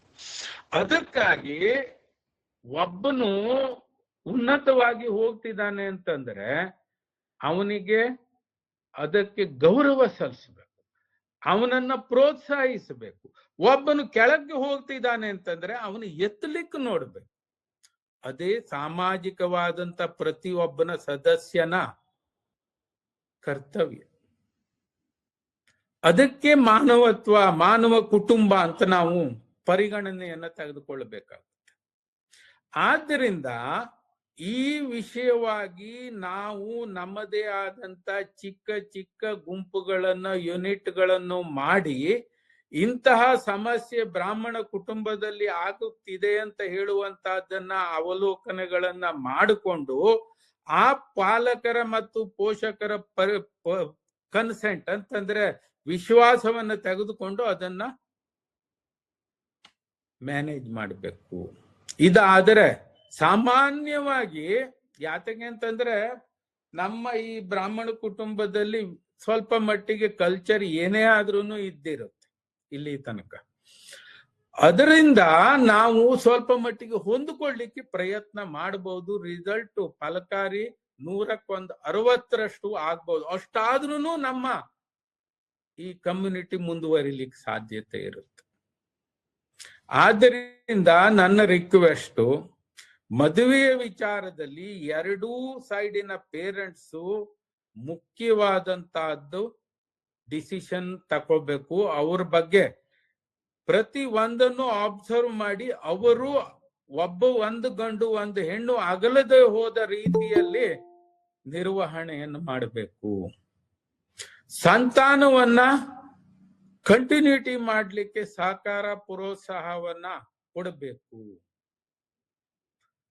ಅಂತಹ ವಿಷಯಗಳಲ್ಲಿ ಇರತಕ್ಕಂತ ತಪ್ಪು ಭಾವನೆಗಳನ್ನ ತೆಗೆದುಹಾಕ್ಬೇಕು, ಇಬ್ಬರ ಮನಸ್ಸಿನಿಂದಾನು, ಗಂಡ ಹೆಂಡತಿ ಮನಸ್ಸಿನಿಂದಾನು. ಹೀಗೆ ಆದರೆ ಕೌಟುಂಬಿಕ ವ್ಯವಸ್ಥೆ ಒಂದು ಭದ್ರವಾಗಿ ಇರುತ್ತೆ. ನಮ್ಮ ಬ್ರಾಹ್ಮಣ ಕುಟುಂಬ ಕಂಟಿನ್ಯೂಟಿ ಆಗುತ್ತೆ. ಇಲ್ಲದಿದ್ದರೆ ಈಗಲೇ 2-3%, ಇನ್ನೊಂದು 10 ವರ್ಷಕ್ಕೆ 1%, ಮುಂದಿನ ಇದರಲ್ಲಿ 0% ಆಗ್ಬಹುದು. ಇನ್ನೊಂದು ಮಹತ್ತರ ವಿಷಯ ಅಂತಂದ್ರೆ ಮದುವೆ ಕಾನ್ಸೆಪ್ಟ್ ನಲ್ಲಿ ಬೇರೆ ಧರ್ಮಗಳನ್ನ ಅಥವಾ ಬೇರೆ ಜಾತಿಗಳನ್ನ ಮದುವೆ ಆಗ್ತಿರುವುದು.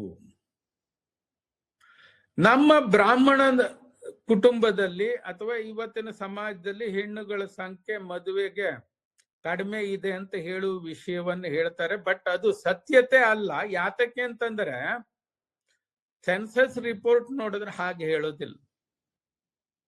ಹೆಣ್ಣಿನ ಸಂಖ್ಯೆ ಸ್ವಲ್ಪ ಹೆಚ್ಚಿಗೆನೇ ಇದೆ ಸೆನ್ಸಸ್ ರಿಪೋರ್ಟ್ ಪ್ರಕಾರ.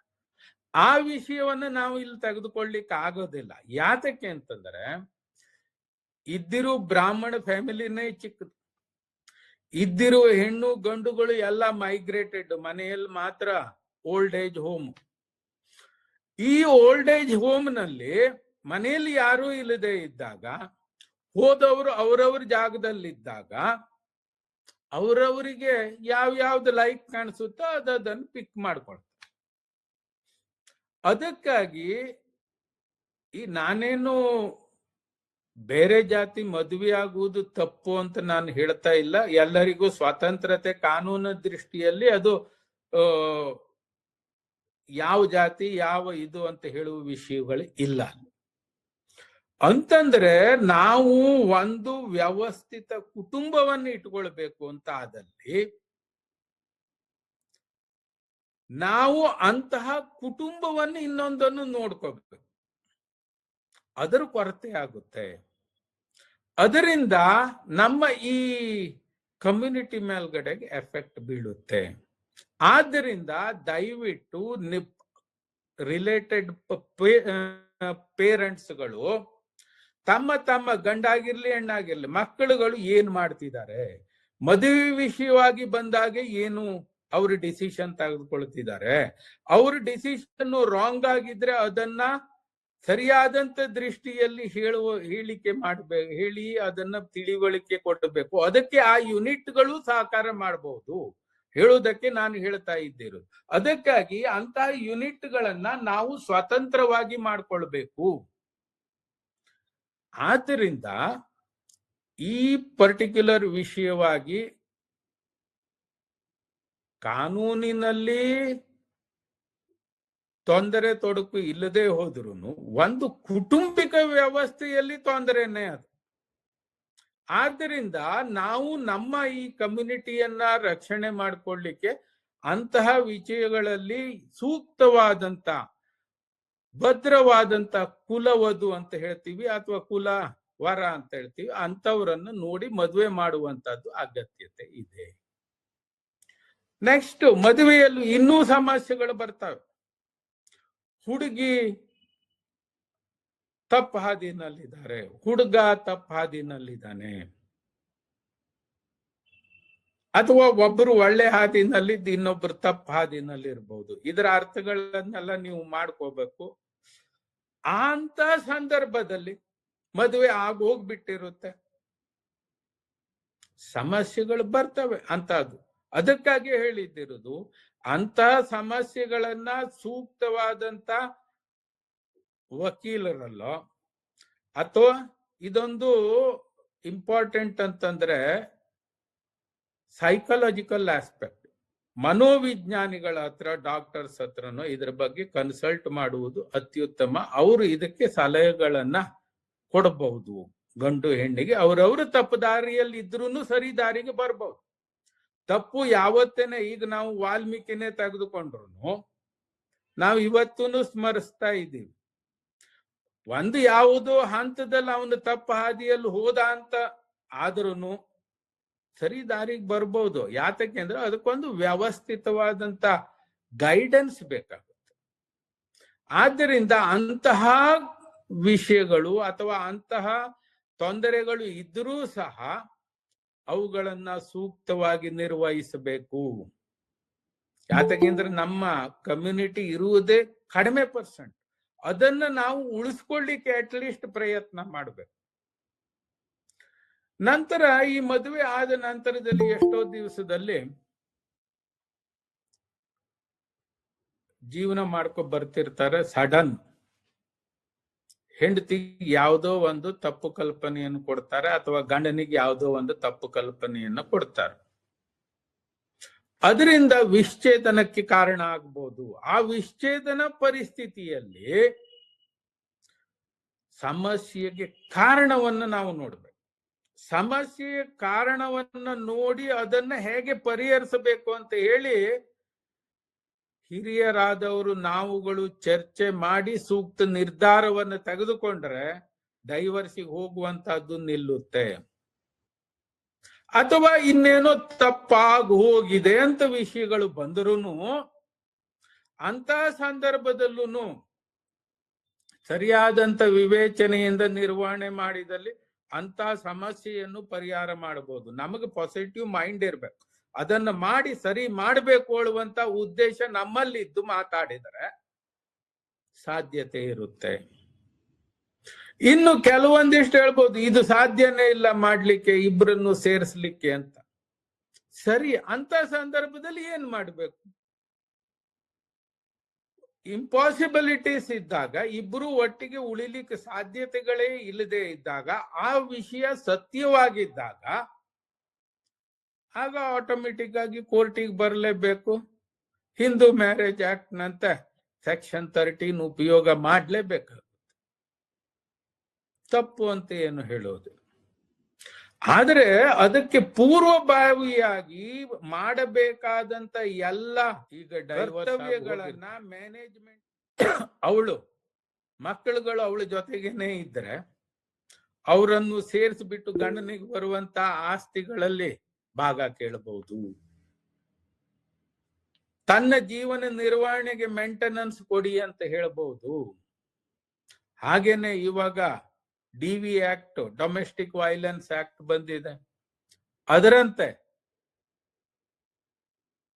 ಏನೆಲ್ಲ ಬೇಕಾದ್ರೂ ಕೇಳಬಹುದು.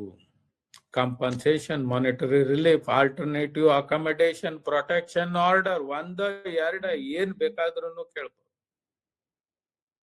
ಅಂತಂದಲ್ಲಿ ಈ ಡಿವಿ ಆಕ್ಟ್ ಒಂದು ಹೆಣ್ಣಿನ ರಕ್ಷಣೆಗಾಗಿ ಮಾಡಿರುವಂತ, ಅದನ್ನ ಪಾಲಕರಾಗಲಿ ಪೋಷಕರಾಗಲಿ ಅಂತಹ ಕಾನೂನನ್ನ ಮಿಸ್ಯೂಸ್ ಮಾಡಿಸ್ಕೊಳ್ಲಿಕ್ಕೆ ಅಡ್ವೈಸ್ ಮಾಡ್ಲಿಕ್ಕೆ ದಯವಿಟ್ಟು ಹೋಗಬೇಡಿ. ಅದಕ್ಕೆ ಕಾರಣವೂ ಇದೆ. ಈಗ ನಿಮಗೆ ಬರಬೇಕಾದಂತಹದ್ದು ಏನು ಹಕ್ಕಿದೆಯೋ ಆ ಹಕ್ಕನಂತೆ ಕೇಳಿ, ತೊಂದರೆ ಆದಲ್ಲಿ ಕೇಳಿ. ಅಲ್ಲದಿದ್ದರೆ ತೊಂದರೆ ಮಾಡಬೇಕು ಹೇಳುವಂತ ಉದ್ದೇಶದಿಂದನೇ ಮಾಡ್ಲಿಕ್ಕೆ ಹೋಗ್ಬೇಡಿ. ಯಾತಕ್ಕೆ ಅಂತಂದ್ರೆ ಇಬ್ರು ನಮ್ಮ ಕುಲನೇ ಅಲ್ಲ, ನಮ್ಮ ಕಮ್ಯುನಿಟಿನ. ಆದ್ದರಿಂದ ಈ ಕಾನೂನಿನ ದುರುಪಯೋಗವನ್ನ ಗಂಡಾಗ್ಲಿ ಹೆಣ್ಣಾಗ್ಲಿ ದ್ವೇಷಪೂರಿತವಾಗಿ ಮಾಡ್ಕೊಳ್ಳಿಕ್ ಹೋಗ್ಬೇಡಿ. ಅದು ನಮ್ಮ ದುಡ್ಡಷ್ಟೇ ವ್ಯಯ ಬಿಟ್ಟರೆ, ಮಾನಸಿಕವಾದಂತ ನಮಗೇ ಹಿಂಸೆ ಬಿಟ್ಟರೆ ಇನ್ನೇನು ರಿಸಲ್ಟ್ ಏನು ಇರೋದಿಲ್ಲ. ನಂತರ ಈ ಪರ್ಟಿಕ್ಯುಲರ್ ಇಶ್ಯೂನಲ್ಲಿ partition, division of the property, ಈ ಹಿಂದಿನ ಕಾಲದಲ್ಲಿ ಬ್ರಾಹ್ಮಣರ ಜನರಲ್ಲಿ ಏನಿರ್ತಿತ್ತು, ಅವ್ರ ಹತ್ರ ದಿವಸ ಪುರೋಹಿತಿಕೆ, ಎಲ್ಲೋ ಇದ್ರ ವ್ಯವಸಾಯ, ಈ ಹಸುಗಳ ಸಾಕುವಿಕೆ, ಅಥವಾ ಮನೆಯಲ್ಲೇ ಇದ್ದಿರುವಂತಹದ್ದನ್ನ 4 ಜನರಿಗೆ ಬಂದವರಿಗೆ ಅಡ್ವೈಸ್ ಮಾಡುವಂತ ವಿಷಯ. ಜ್ಯೋತಿಷ್ಯ ಇರ್ಬೋದು, ಅಥವಾ ಮೆಡಿಸಿನ್ ಇರ್ಬೋದು, ಅಥವಾ ಇನ್ನಿತರ ವಿಷಯಗಳು ಇರ್ಬೋದು. ಮೆಡಿಸಿನ್ ಅಂತಂದ್ರೆ ಟ್ರೆಡಿಷನಲ್ ಮೆಡಿಸಿನ್ಸ್. ಅದು ಬಿಟ್ರೆ ಇನ್ಯಾವ ಆದಾಯಗಳು ಏನೂ ಇತ್ತಿಲ್ಲ. ಯಾರು ನನಗೆ ಇದನ್ನ ಡಿವೈಡ್ ಮಾಡಿಕೊಡಿ ಹೇಳುವಂತಹದ್ದು ಪರಿಸ್ಥಿತಿನೂ ಇತ್ತಿಲ್ಲ. ಡಿವೈಡ್ ಮಾಡ್ಲಿಕ್ಕೆ ಹೋದ್ರೆ ಇದ್ದಿರೋದು ಒಂದು ಮನೆ ಇದ್ದಿರುತ್ತೆ ಹಳೇದು. ಆ ಮನೆ ಏನಕ್ಕೂ ಬೆಲೆ ಇಲ್ಲದೆ ಹೋಗಿರುವಂತ ಮನೆ ಆಗಿರ್ಬೋದು. ಅದಕ್ಕಾಗಿ ಹಿಂದೆ ನಾವು ನೋಡಿದಾಗ ಡಿವಿಷನ್ ನಮ್ಮ ಈ ಕುಟುಂಬದಲ್ಲಿ ಕಾಣಿಸ್ತಿತ್ತಿಲ್ಲ. ನಂತರ ವ್ಯವಸಾಯಗಳನ್ನ ನಾವು ಮಾಡಿಕೊಂಡು ಅದನ್ನು ಅಭಿವೃದ್ಧಿ ಪಡಿಸಿದ ನಂತರದಲ್ಲಿ ಡಿವಿಷನ್ ವಿಷಯವಾಗಿ ನಮಗೆ ಅಂದ್ರೆ ಪಾರ್ಟಿಷನ್ನು, ಅದರ ಬಗ್ಗಾದಂತ ಡಿಸ್ಪ್ಯೂಟ್ಗಳ ವಿಚಾರವಾಗಿ ಬರ್ತಿತ್ತು. ನಾನು ಹೇಳ್ತಾ ಇದ್ದಿರುವಂತಹದ್ದು, ನಮ್ಮ ಈ ಕುಟುಂಬ ವ್ಯವಸ್ಥೆಯಿಂದ ಈಗ ಡಿವಿಷನ್ ಅಂತಂದ್ರೆ ಸ್ವಾಭಾವಿಕವಾಗಿ 2 ಬಣ ಆಗ್ತಿತ್ತು, ಅಥವಾ 4-5 ಜನ ಮಕ್ಕಳಿದ್ರೆ 4-5 ಬಣ ಆಯ್ತು. ಅವ್ರ ಪೇರೆಂಟ್ಸ್ಗಳು ಇರ್ತಾರೆ. ಅಂತ ಸಂದರ್ಭದಲ್ಲಿ ನೀವುಗಳೇ ಪೇರೆಂಟ್ಸ್ಗಳು ಕೂತ್ಕೊಂಡು ಎಲ್ಲರಿಗೂ ಸಮನಾಗಿ ಬರುವಂತ ವಿಷಯವನ್ನ ಭಾಗ ಹಂಚಿದ್ರೆ ಅಲ್ಲಿ ಕೋರ್ಟಿಗೆ ಬರುವಂತ ಅಗತ್ಯತೆ ಇಲ್ಲ. ಮತ್ತೆ ಮಕ್ಕಳುಗಳಲ್ಲಿ ಎಲ್ಲಾ ಕುಟುಂಬದ ಸದಸ್ಯರುಗಳಲ್ಲಿ ಪ್ರೀತಿ ಬೇರೆ ಇದ್ರೂನು ಮುಂದುವರ್ಕೊಂಡು ಹೋಗುತ್ತೆ.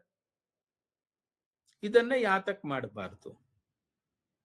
ಈಗ 2-3 ಮಕ್ಕಳುಗಳು, ಗಂಡು ಮಕ್ಕಳುಗಳು ಡಿವೈಡ್ ಆಗ್ತಿದಾವೆ ಮನೆಯಿಂದವ, ಬಾಳೆ ಫೈಟಿಂಗ್ ನಡೀತಾ ಇದೆ. ಪೇರೆಂಟ್ಸ್ಗಳು ಬಂದು ಅದನ್ನ ಕ್ಯೂರ್ ಮಾಡ್ತಾ ಇಲ್ಲ. ಪೇರೆಂಟ್ಸ್ಗಳು ಎನ್ಕರೇಜ್ ಮಾಡ್ತಿದ್ದಾವೆ, ತನ್ನ ಮಗಳು ಅಳಿಯ ಸರಿಯಾಗಿ ಬರ್ಲಿ, ತನ್ನ ಮಗ ಅಥವಾ ಇಂಥವನು ಸರಿಯಾಗಿ ಮಾತ್ರ ಚೆನ್ನಾಗಿರ್ಬೇಕು. ಆಯ್ತು, ನಾಳೆ ಕೋರ್ಟಿಗೆ ಬಂತು, ಒಬ್ಬರನ್ನೇ ಚೆನ್ನಾಗಿರೋದಿಲ್ಲ, ಎಲ್ಲರಿಗೂ ಸಮನಾಗಿ ಹಂಚುತ್ತೆ ಕೋರ್ಟು, ಹಿಂದೂ ಸಕ್ಸೆಷನ್ ಆಕ್ಟ್ ನಂತೆ.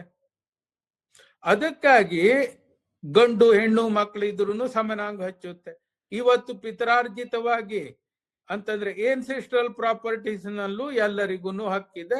ಅದಕ್ಕೆ ಕಂಡೀಷನ್ಸ್ ಗಳಿದಾವೆ. ಅದುಗಳು ಪೂರೈಕೆ ಆದ್ರೆ ಹೆಣ್ಣು ಮಕ್ಕಳಿಗೂ ಗಂಡು ಮಕ್ಕಳಿಗೂ ಎಲ್ಲ ಈಕ್ವಲ್ ಶೇರ್ಗಳು ಇದಾವೆ. ಹಾಗಿದ್ರೆ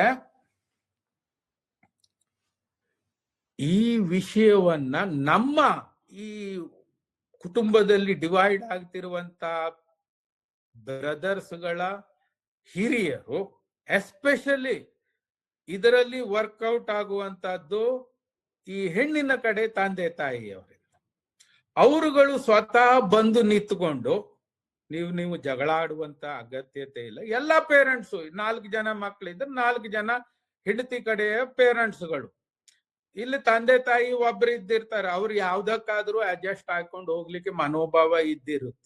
ಯಾತಕ್ಕೆಂದ್ರೆ ಅವ್ರಿಗೇನು ಡಿಸ್ಕ್ರಿಮಿನೇಟ್ ಮಾಡ್ಬೇಕು ಅಂತ ಹೇಳುವ ಉದ್ದೇಶ ತಂದೆ ತಾಯಿಗೆ ಯಾವತ್ತೂ ಇರೋದಿಲ್ಲ. ಅಂತ ಸಂದರ್ಭದಲ್ಲಿ ಈ ಕೆಲವೊಂದಿಷ್ಟು ತಪ್ಪುಗಳು ಇರ್ಬೋದು, ಅದರಲ್ಲಿ ನಾನು ನಂತರ ಹೇಳ್ತೀನಿ.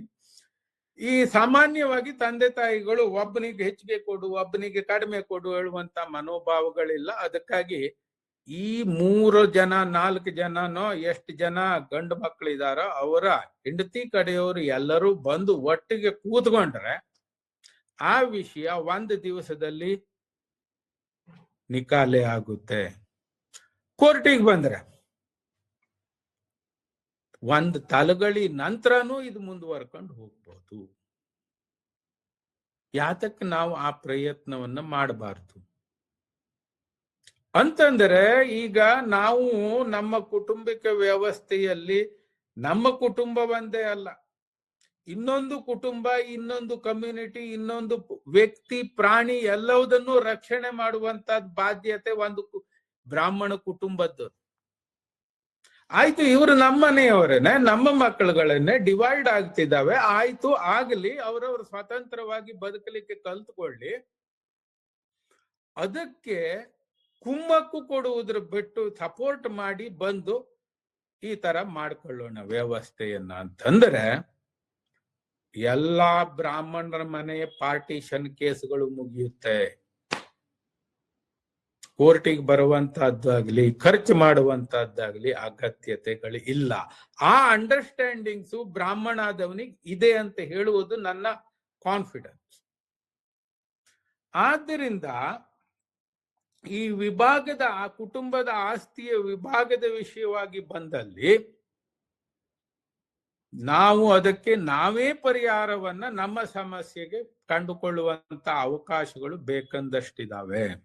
ಯಾತಕ್ಕೆ ಅಂತಂದ್ರೆ ನಾವು ಇವತ್ತು ಸಾಮಾನ್ಯವಾಗಿ 100ಕ್ಕೆ 90ರಷ್ಟು ಎಜುಕೇಟೆಡ್, ಸ್ವಲ್ಪ ಮಟ್ಟಿಗೆ ನೈತಿಕತೆನೂ ಇಟ್ಕೊಂಡಿದೀವಿ, ಮಾನವೀಯತೆನೂ ಇಟ್ಕೊಂಡಿದೀವಿ. ಪೂರ್ತಿ ಏನು ಇಲ್ಲಿ ತನಕ ನಾನು ಅಬ್ಸರ್ವ್ ಮಾಡ್ದಂಗೆ ಬ್ರಾಹ್ಮಣ ಕುಟುಂಬದಲ್ಲಿ ಕಂಡು ಬರುತ್ತೆ. ಅದು ಮತ್ತೆ ಎಲ್ಲೂ ನಾನು ನೋಡ್ಲಿಕ್ಕೆ ಸಾಧ್ಯತೆ ಇಲ್ಲ, ಇದರಲ್ಲಿದೆ. ಯಾತಕ್ಕೆ ಅಂದ್ರೆ ನಮಗೊಂದು ಧರ್ಮದ ಭಯ ಇದೆ. ನೀವು ನನಗೇನೂ ಇಲ್ಲ, ನಾನೆಲ್ಲ ಬಿಟ್ಟಿದ್ದೀನಿ ಅಂತಂದ್ರು ಅವನಿಗೂ ಇದೆ. ಅಂತದೆಲ್ಲ ನಾವು ಟೆಸ್ಟ್ ಮಾಡಿ ನೋಡಿದ್ವಿ. ಆದ್ದರಿಂದ ನಾವು ಪಾಲಕರು ಮತ್ತೆ ಈ ನಮ್ಮ ಹಿರಿಯರು ಅಥವಾ ನಮ್ಮ ಕುಟುಂಬದ ಸುತ್ತಮುತ್ತಲಿನ ನಮ್ಮ ಕುಟುಂಬದ ಹಿರಿಯರು ಅಂತಂದ್ರೆ ದೊಡ್ಡಪ್ಪನ ಮನೆ, ಚಿಕ್ಕಪ್ಪನ ಮನೆ, ಅವ್ರ ಮನೆ, ಇವ್ರ ಮನೆ ಅಂತಂದ್ರೆ ನಮ್ಮ ಸಮುದಾಯದ ಮನೆಗಳು ಆ ವಿಷಯವಾಗಿ ಮುಂದೆ ಬಂದು ಬಗೆಹರಿಸಬೇಕು. ನಿಮ್ಮ 1-2 ತಾಸಿನ ವಿಷಯ ಸಾಕಾಗುತ್ತೆ. ಅದಕ್ಕೆ ನಿಮ್ಮ 2 ತಾಸಿನ ವಿಷಯ ಟೈಮ್ ಅನ್ನ ಅದಕ್ಕೆ ಸ್ಪೆಂಡ್ ಮಾಡಿದ್ರು ಲಾಸ್ ಆಗಲ್ಲ. ನಾಳೆಗೆ ನಿಮ್ಮ ಮನೆಯಲ್ಲೇ ಆದಾಗ ಅವರುಗಳು ಬಂದು ಸಹಕಾರ ಮಾಡಬಹುದು. ಆದ್ದರಿಂದ ಒಂದೊಂದು ಫ್ಯಾಮಿಲಿನಲ್ಲೂ ಕೋಆಪರೇಷನ್ ಇರಬೇಕು.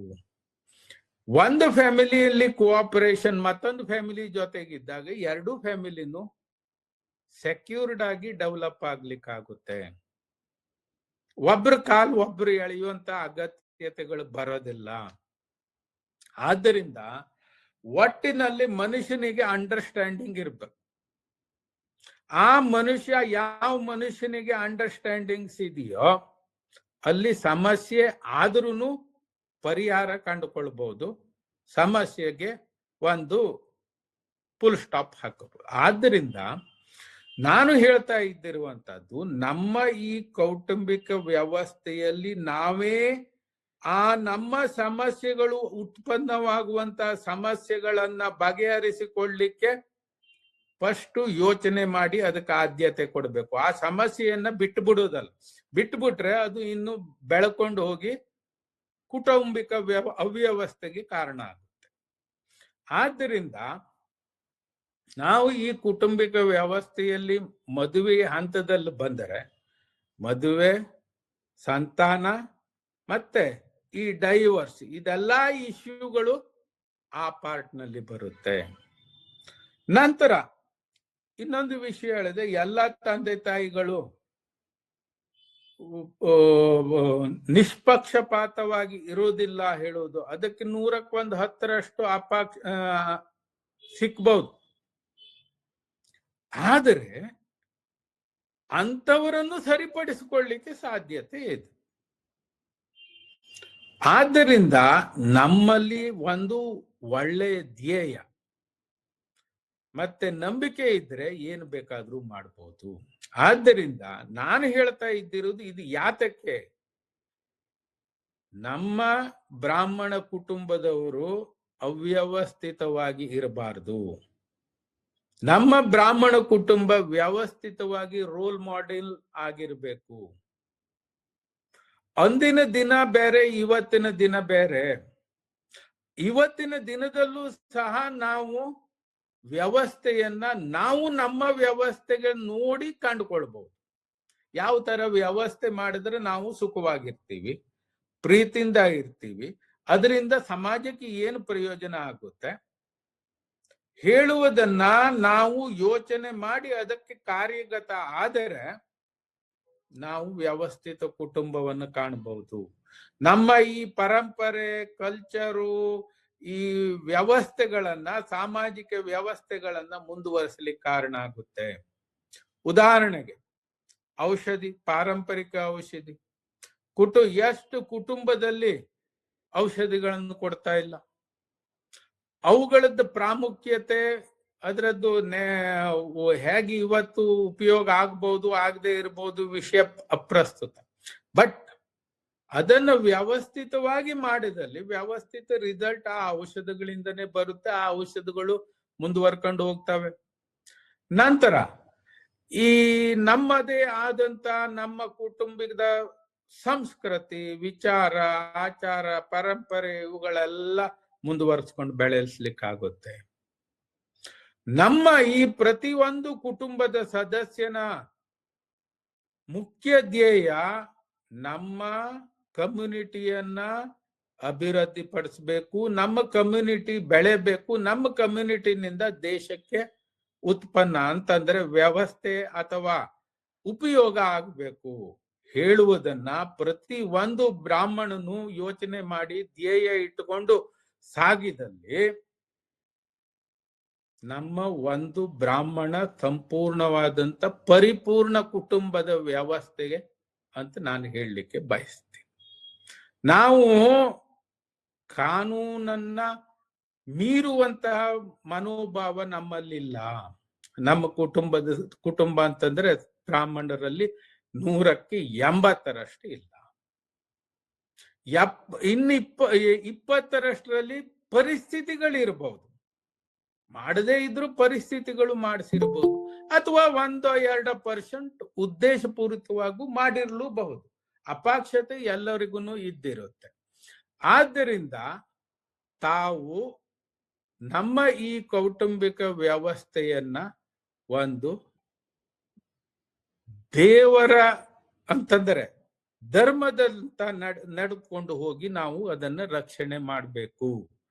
ಕೋರ್ಟಿಗೆ, ಸ್ಟೇಷನ್ನಿಗೆ ಹೋಗುವಂತ ಹಂತಗಳನ್ನು ಇಟ್ಕೊಳ್ಬೇಡಿ. ಪ್ರೀತಿ ವಿಶ್ವಾಸವನ್ನ ಇಟ್ಕೊಳ್ಳಿ. ಪ್ರತಿಯೊಂದು ಮನೆಯ ಜೀವಿಯ ಮೇಲೆ ನಂಬಿಕೆಯನ್ನು ಇಟ್ಕೊಳ್ಳಿ. ಪರಸ್ಪರ ನಂಬಿಕೆ, ಅದು ಒಬ್ಬನೇ ಇಡುದು ಅಂತನೂ ಅರ್ಥ ಅಲ್ಲ. ಅವರು ಇಡಬೇಕು, ನಾವು ಇಡಬೇಕು, ಎಲ್ಲ ಕುಟುಂಬದ ಸದಸ್ಯರು. ಆದ್ದರಿಂದ ಟೈಮ್ ಆಗ್ತಾ ಬಂದಿದೆ, ಆದ್ದರಿಂದ ನಾನು ಸಂಕ್ಷಿಪ್ತವಾಗಿ ಮುಗಿಸ್ತೀನಿ.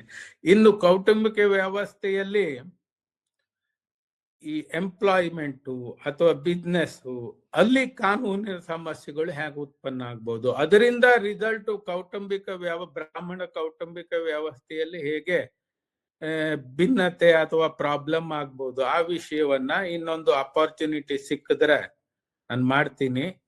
ಇದು ಸಂಕ್ಷಿಪ್ತವಾದದ್ದು. ಇದು ಕುಟುಂಬ ಹೇಳ್ತಕ್ಕಂಥದ್ದು ಬಿಗ್ಗೆಸ್ಟ್ ಇದು ಅಂತಂದ್ರೆ ಇದು ಸಾಮಾಜಿಕವಾದಲ್ಲಿ ಒಂದು ಘಟಕ ಅಂತಂದ್ರೆ ಇನ್ಸ್ಟಿಟ್ಯೂಷನ್ ಅಂತ ಕರಿತೀವಿ, primary institution. So I request all of you to cooperate with me to listen our words. If there are any mistakes are in ಕನ್ನಡದಲ್ಲಿ ಪ್ರೊನೌನ್ಸಿಯೇಷನ್ಗಳು ಮಿಸ್ಟೇಕ್ ಇದ್ರೆ ದಯವಿಟ್ಟು ಕ್ಷಮಿಸಿ. ನಮ್ಮ ಈ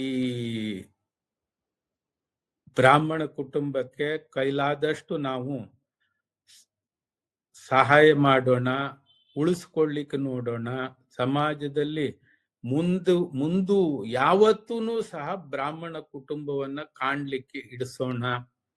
ಇದು ನನ್ನ ಕಳಕಳಿಯ ವಿನಂತಿ. ಇದಕ್ಕೆ ನಿಮಗೆ ಎಲ್ಲ ಅವಕಾಶ ಮಾಡಿಕೊಟ್ಟಿರ್ತಕ್ಕಂಥ ನಮ್ಮ ಹೆಗ್ಡೆ ಅವರಿಗೂ ನಮಸ್ಕಾರ, ಎಲ್ಲರಿಗೂ ನಮಸ್ಕಾರ ಹೇಳಿ ನನ್ನ ಮಾತನ್ನು ಮುಗಿಸ್ತೀನಿ. ಏನಾದ್ರೂ ಇನ್ಫಾರ್ಮೇಶನ್ ಇದ್ರೆ ದಯವಿಟ್ಟು ಕೇಳಬಹುದು, ಅಥವಾ ಕಾನ್ಫ್ಲಿಕ್ಟ್ ಇದ್ರೆ ಏನಾದ್ರೂ ಕೇಳಬಹುದು.